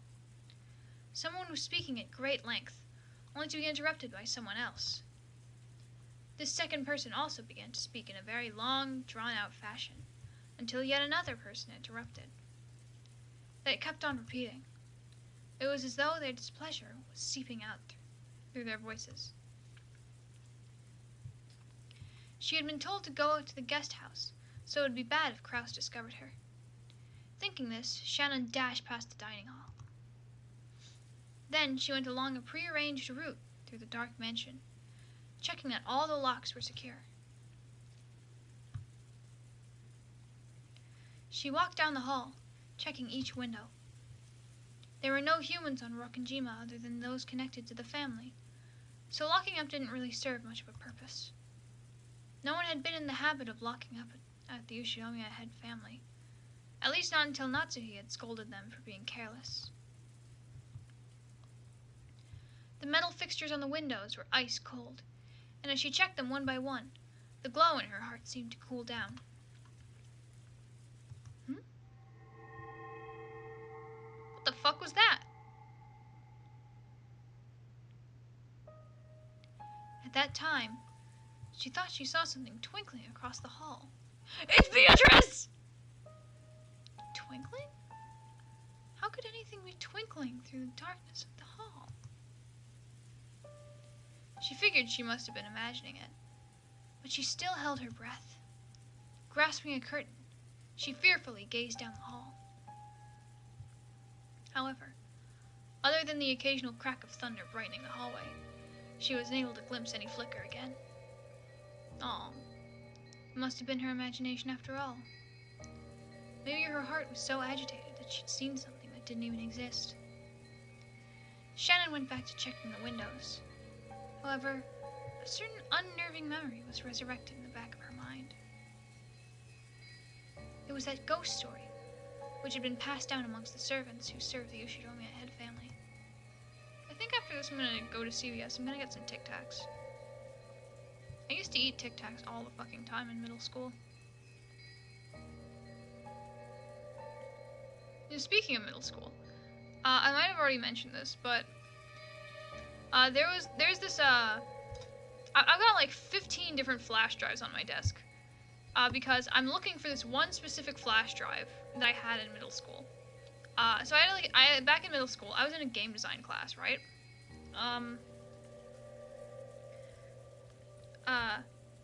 Yeah, when I was in like 8th grade, I think, I was in a game design class, and I had a couple of little like game maker games on there, on like a flash drive, and I'm pretty sure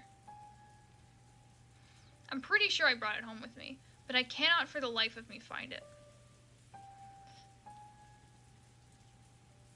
And I think it might be in like an old backpack of mine, but I don't know where all the old backpacks of mine are. Oh shit, I should check the garage, shouldn't I? They might be in the garage. How often does I check the back? I don't know. Yeah, one of them that I specifically want to find. I made this little platformer game. Actually, no, I definitely talked about this. Yeah, the Benika Conchita platformer thing. I really want to see if I can turn it into a full game.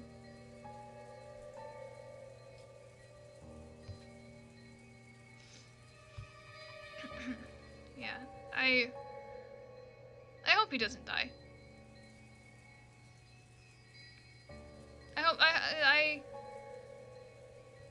It's probably going to happen, I think. Rudolph's probably going to get killed, because like he said he would, so I'm willing to believe him, but I hope he doesn't. For reasons that I think I've already made apparent.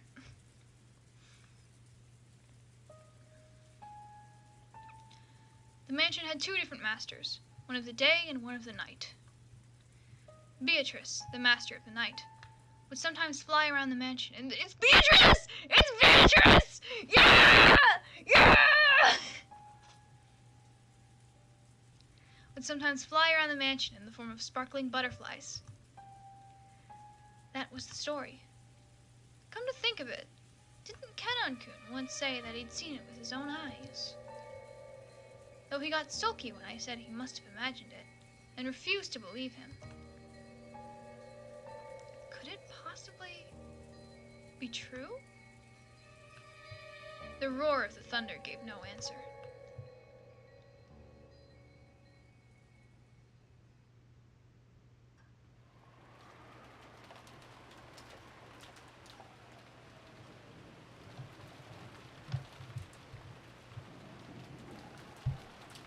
I'm gonna scream so fucking loud when Beatrice finally actually shows up. It's gonna be like Edgeworth all over again. Remember when I was I remember that one stream where where I was playing Ace Attorney, the second game. I was on the last trial, and Edgeworth showed up, and I just screamed really loud. It's gonna be like that again. But like, probably louder.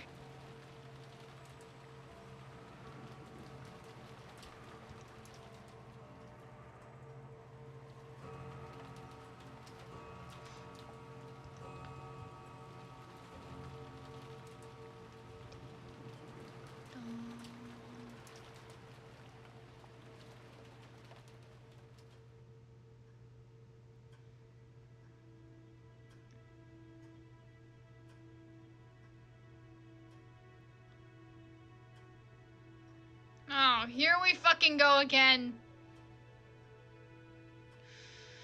Oh, it's another conference. Oh boy. Oh, hooray. I can't wait for this.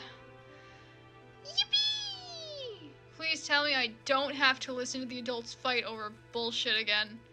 Please.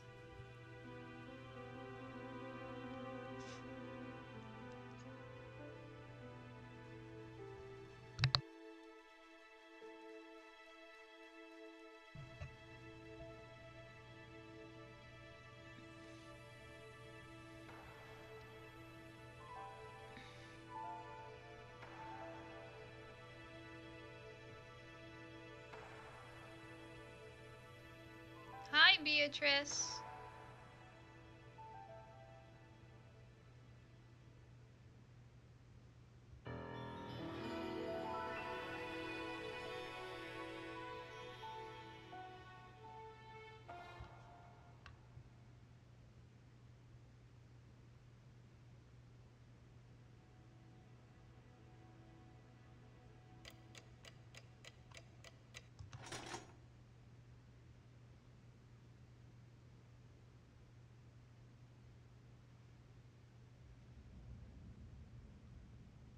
Oh, it's the second day.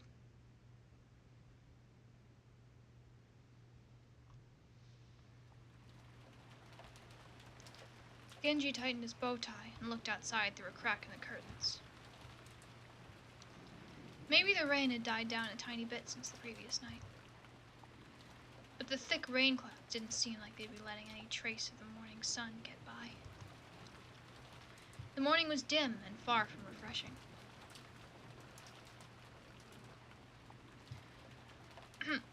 It seems it will last all day after all. Sorry for keeping you waiting, Genji-sama. Cannon finished checking his appearance and exited the washroom. On their normal schedule, it was rare for anyone to have to suffer going straight from a midnight shift to an early morning shift. They were on a special schedule for the 2 days of the family conference. However, unless the typhoon passed today, the relatives' stay on this island would last until tomorrow. Cannon thought it best to be prepared for the special schedule to last an extra day. The two of them left the guest house, opening their umbrellas. The rose garden had been devastated by the wind and rain on the previous night. Even though they'd spent several days making it beautiful to welcome guests, one stormy night was enough to ruin it. Cannon sighed. The two headed for the mansion. They were supposed to meet up with Goda and prepare breakfast. Goda was such a perfectionist that he had probably already woken up, and was probably already preparing breakfast as exquisite and elegant as glasswork. They reached the overhang by the entrance to the mansion, and folded up their umbrellas. Genji took a bundle of several keys from his pocket, and unlocked the front door. The Ushinomiya family mansion was the only thing on Okinjima, so, in the past, they hadn't been in the habit of locking up. However, Natsuhi had ordered that the mansion be locked up from midnight to early morning. Ever since then, unlocking the door in the early morning had become part of the servants' morning shift. This task had been given to Genji and Kannon, so that Goda could start preparing breakfast as soon as he woke up. Silence had fallen in the mansion, giving the impression that the mansion itself was still asleep. Well then, let us begin the morning chores. Yes, sir. The two of them split up and began opening the curtains throughout the mansion.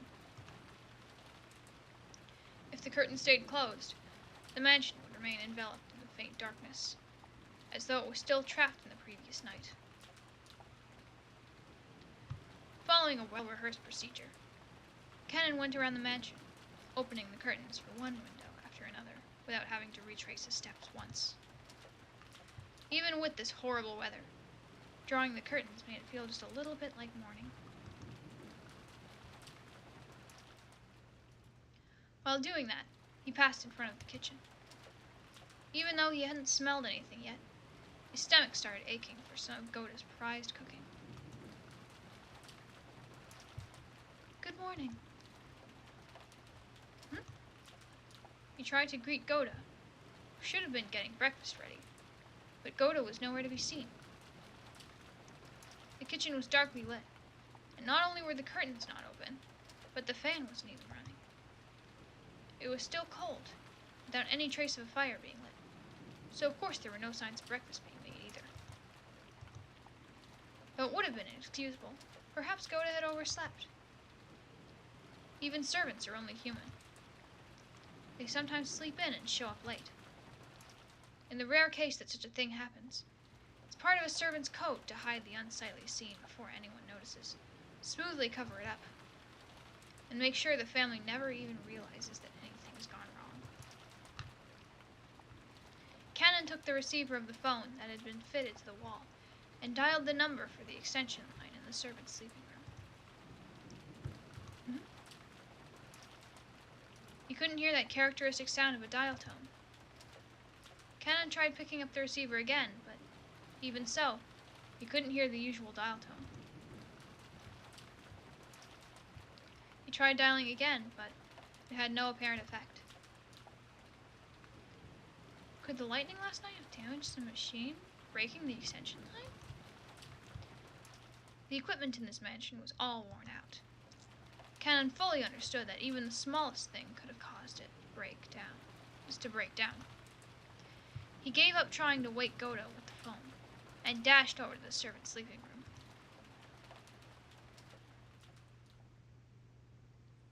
Incoming plot twist, I can tell. Or not plot twist. Incoming something. How long has it been since I stopped sleeping and started lazily staring up at the ceiling? That vague sense of awakening was part of Natsuhi's usual morning experience. She always slept lightly, but she couldn't sleep at all without medicine. To Natsuhi, sleep was definitely not a happy thing. When she looked outside, she saw that it was still pouring.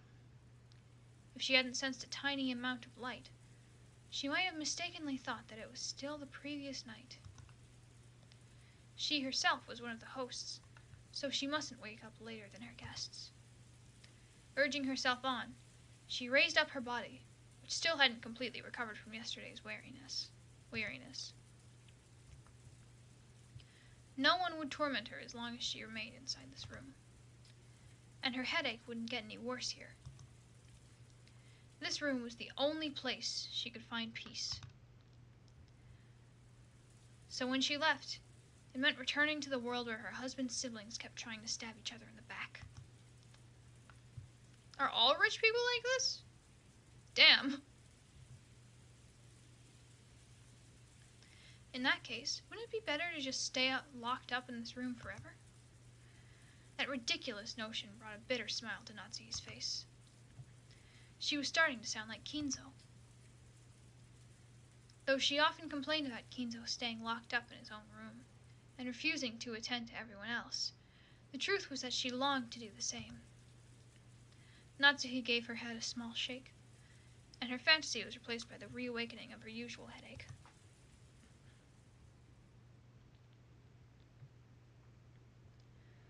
When she reached for the doorknob, trying to leave the room, her hand touched the scorpion charm that she had hung from it before going to sleep the previous night. It was Maria's charm, which Natsuhi had received from Jessica.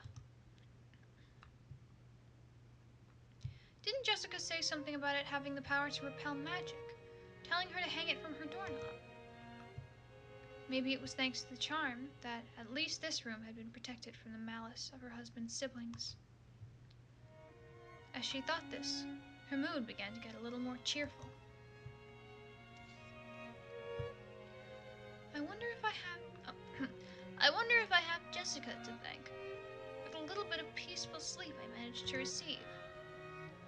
Then Natsuhi remembered. That's right.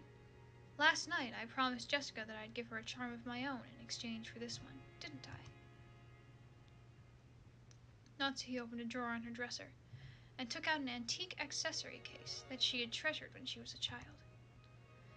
Inside, there were many small objects that Natsuhi had thought were valuable at the time. From amidst those, she pulled out a red pouch.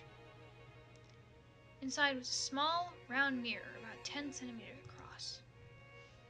It looked quite old, but the design on the back of the mirror was very ornate, and it felt like something with historical value. At the very least, it seemed much more authentic than the other charm, which looked like a plastic scorpion keychain. She had heard that this was a spiritual mirror for warding off evil spirits, and she had been given it specially by her grandmother, when her grandfather's mementos had been distributed. It had been believed since long ago that a strange power resided in this mirror. Perhaps people thought it could reflect calamity and malice in the same way it reflected light. Natsuhi returned the mirror to its pouch. It would probably be a fitting object to hand over to Jessica.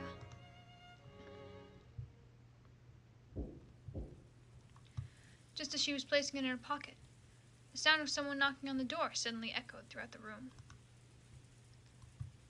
Yes? Good morning, madame.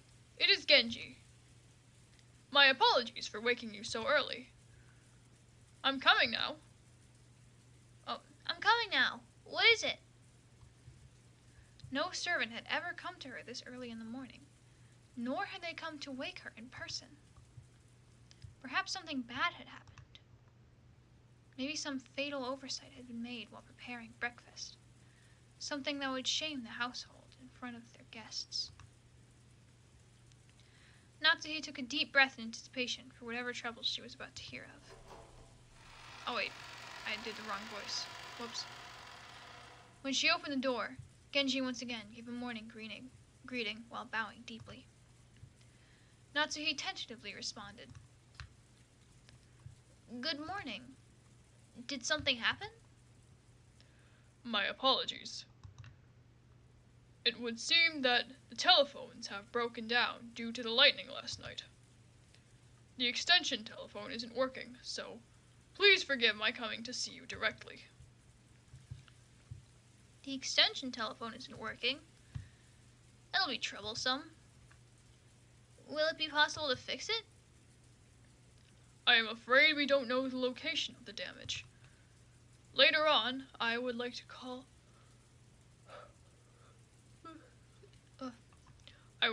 in an expert and have him repair it. Does that mean we'll be unable to have it repaired until after the typhoon passes? Then it'll remain broken down for the duration of our guest stay. Will that hamper our efforts to care for our guests? We will do all we can to ensure there are no problems. Very well. I'm counting on you to make sure we have no blunders. Natsuhi let out a small sigh of relief. She had been prepared for the worst. But damage to the telephones wasn't the kind of trouble she was worried about. Then again, even this would probably be enough to spark sarcasm from Eva. Natsuhi gave her head a light shake. Are the preparations for breakfast proceeding well? As to that, we haven't been able to find Goda. Goda's fucking dead! Goda has died!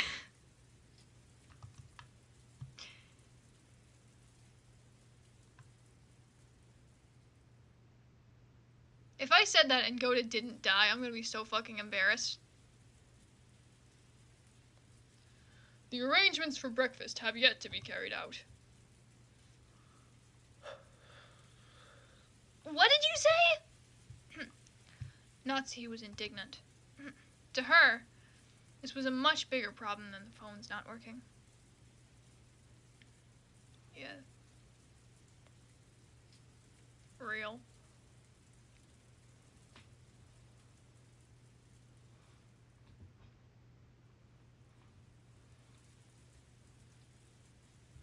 Yeah, real.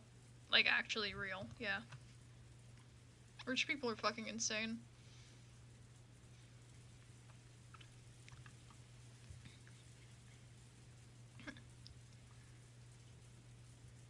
And despite that, this piece of information was the part that had been postponed. Why did everything go well most of the time? Then come to something like this when the relatives were visiting. Natsuhi put her hand to her forehead and shook her head. Well, I suppose he slept in. At any rate, just see to it that someone hurries up and prepares breakfast. I don't care who. What? Natsuhi exited into the hall and turned around for a second to close the door to her room. The creepy thing she saw there silenced her completely. Oh? It was an unpleasant sight, as though someone had dipped their fingers in a reddish-black liquid and scratched at the door around the doorknob. It was probably some sort of awful prank, arranged by some person who wanted to make it look as though they tried to force the door with bloody hands.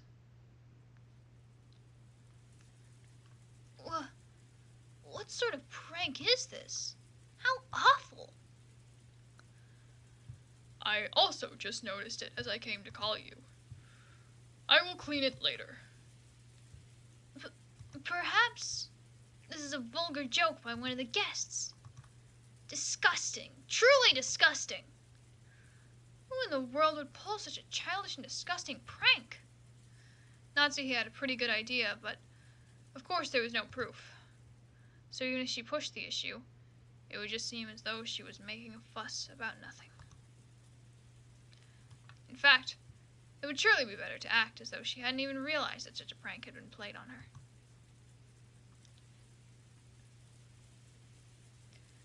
Natsuhi gave the order to have it cleaned and headed off to the parlor with a squeak of her heels.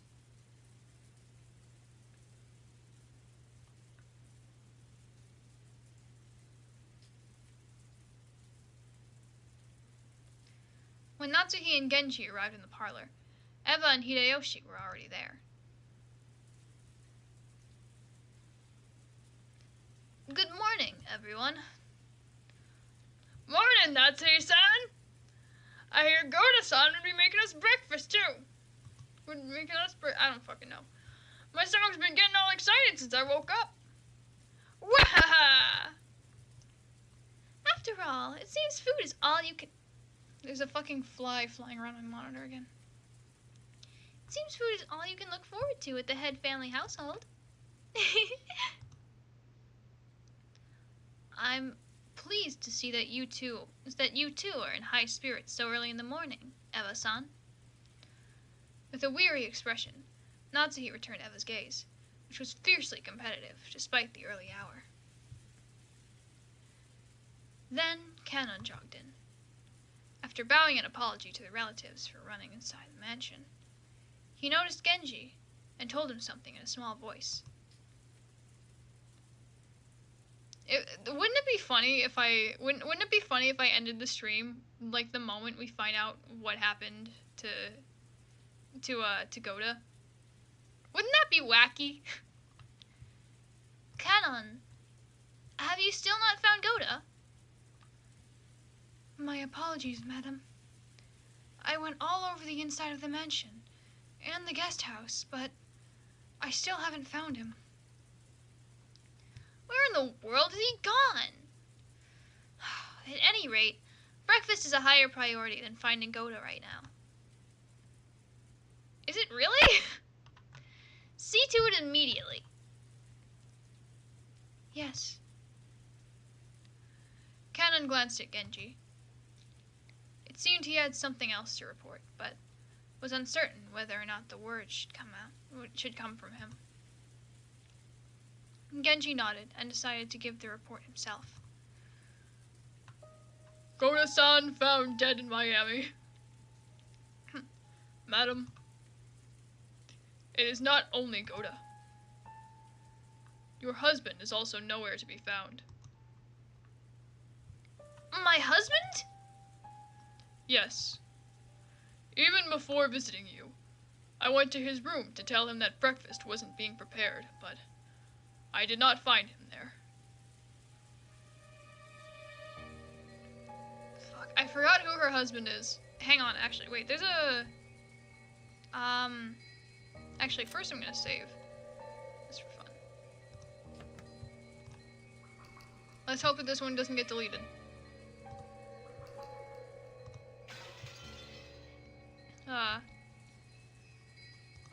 Who's her husband again? Kraus. This guy.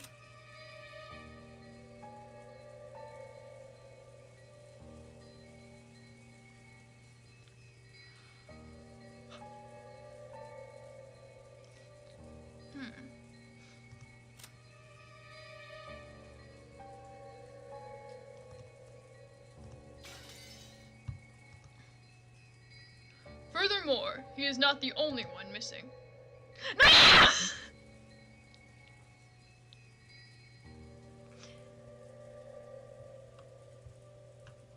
Fuck!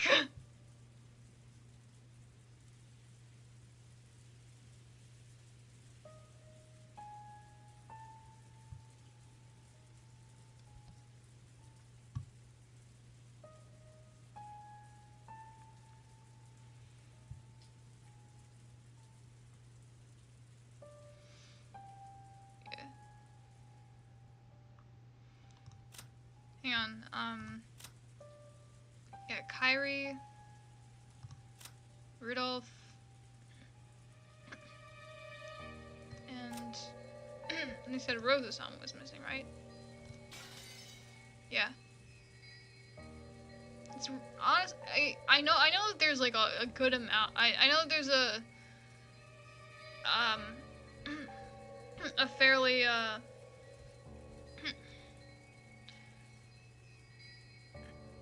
I know that there's a fair amount of misogyny present in this story, but I still I find it kind of weird how Kyrie doesn't get referred to as Kyrie here. She just gets referred to as Rudolph's wife.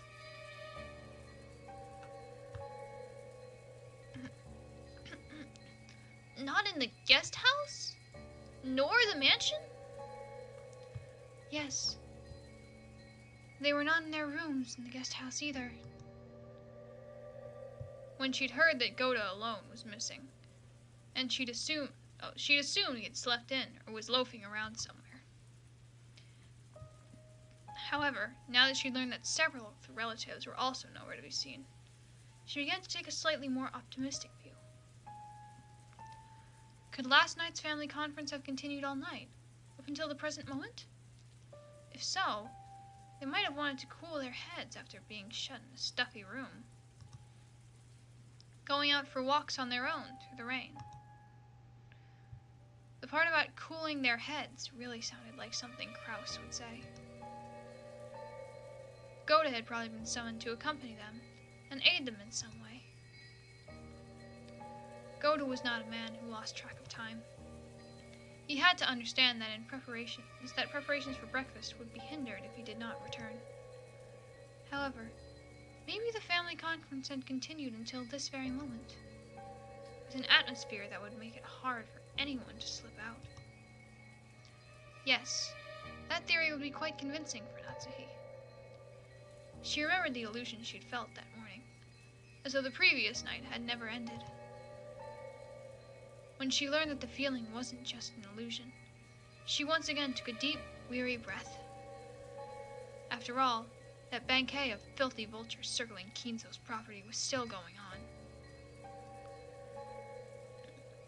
Perhaps they're still discussing the inheritance somewhere in the garden, or maybe the beach. At any rate, if we don't call Goda back, we'll never be able to begin preparations for breakfast. So what are you saying? Are Nissan and the rest still continuing their discussion? She had planned to say it in a small voice, but Hideyoshi overheard Natsuhi and managed to grasp the situation. Nissan and Rudolph sure are tough. Maybe it's just youth in Rosa's case? Just a bit after midnight, the two of us were so tired that we headed back to bed. Though I do remember that Nissan and the rest were still having a heated discussion at that point. Men certainly aren't pleasant when they get all fired up. Natsuhi snorted, her face still blank. Kanon, search outside. If you find Goda, tell him to return immediately and begin preparing breakfast. Certainly. Natsuhine-san, we don't know for sure that they're outside, do we? Couldn't they also be inside Father's study?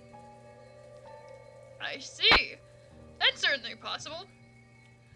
I don't know what path their conversation took, but there's certainly a chance they moved to Father's study and let him in on the discussion. I can't imagine that Father would willingly let them bring such a detestable topic into his study. You really think so? Well then, there's nothing we can do. I'm sorry, Genji-san and Kanon-kun, but could you search outside? It wouldn't be that strange for Nissan to suggest they go outside for a walk to cool their heads. Even in this weather, I don't fucking... I'll go to Father's study. Who knows? They might actually be there after all. Eva-san, I couldn't ask a guest like you to exert herself so. I will go.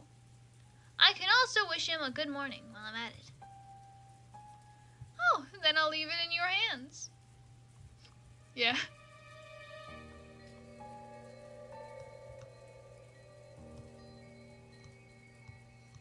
Yeah. Goda fucking dies, the movie.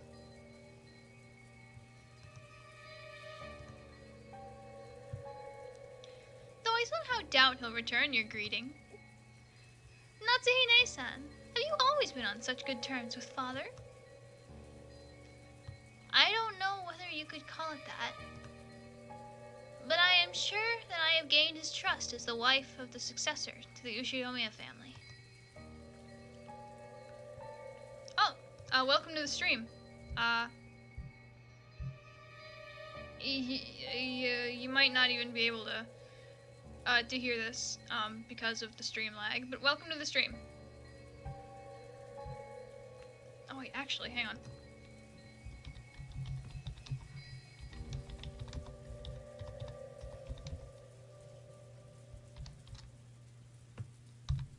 There we go.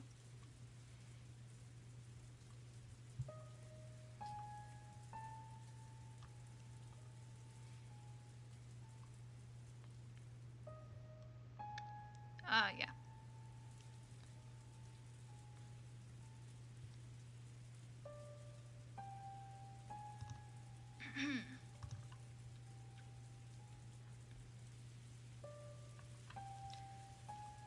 I'd like to at least have breakfast with Father. Do you think you could convince him to come down and just join us?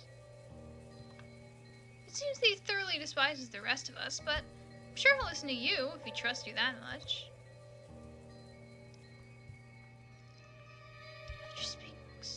Wait, who the fuck is saying that? I don't know. I'm going to assume that it's Eva again. Yeah, Eva. After speaking so boldly, if you're unable to convince Father to come down alone, then I doubt you'll ever be able to claim that you've earned his trust again. I am not confident, but I will try, Natsuhi responded, looking discouraged. However, knowing Kinzo's temperament, she had absolutely no confidence in her ability to bring him out. Eva was clearly mocking her, confident that Natsuhi wouldn't be able to get Kinzo to come down. But even so, Natsuhi would lose face if she gave up, saying it was impossible and letting Eva go instead. Eva's mean-spirited and unreasonable demand made Natsuhi clench her fists slightly. When Genji realized this, he softly spoke to her over her shoulder.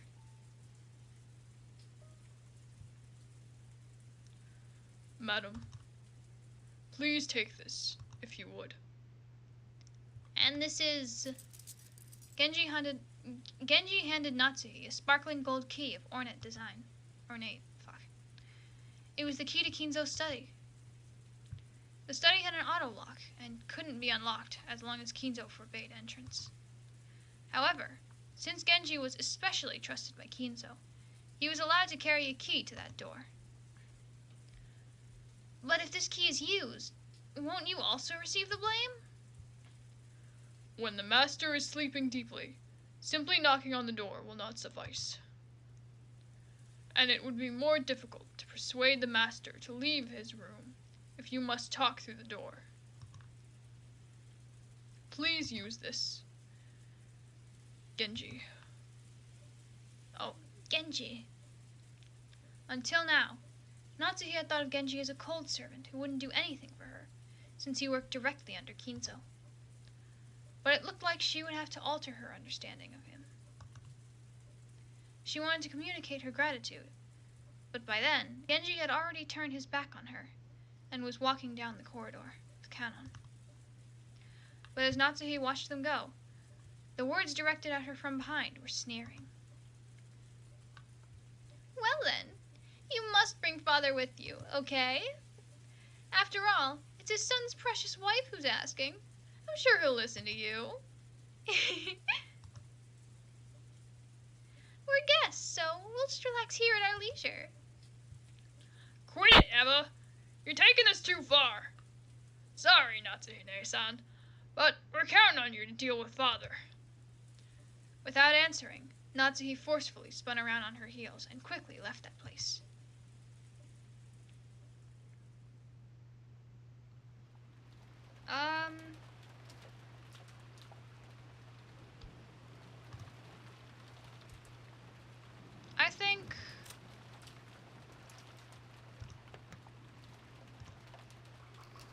I think I'm going to cut off here for now.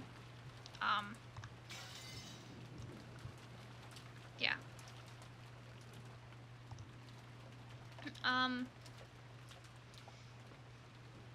Yeah, I think that's plenty for now.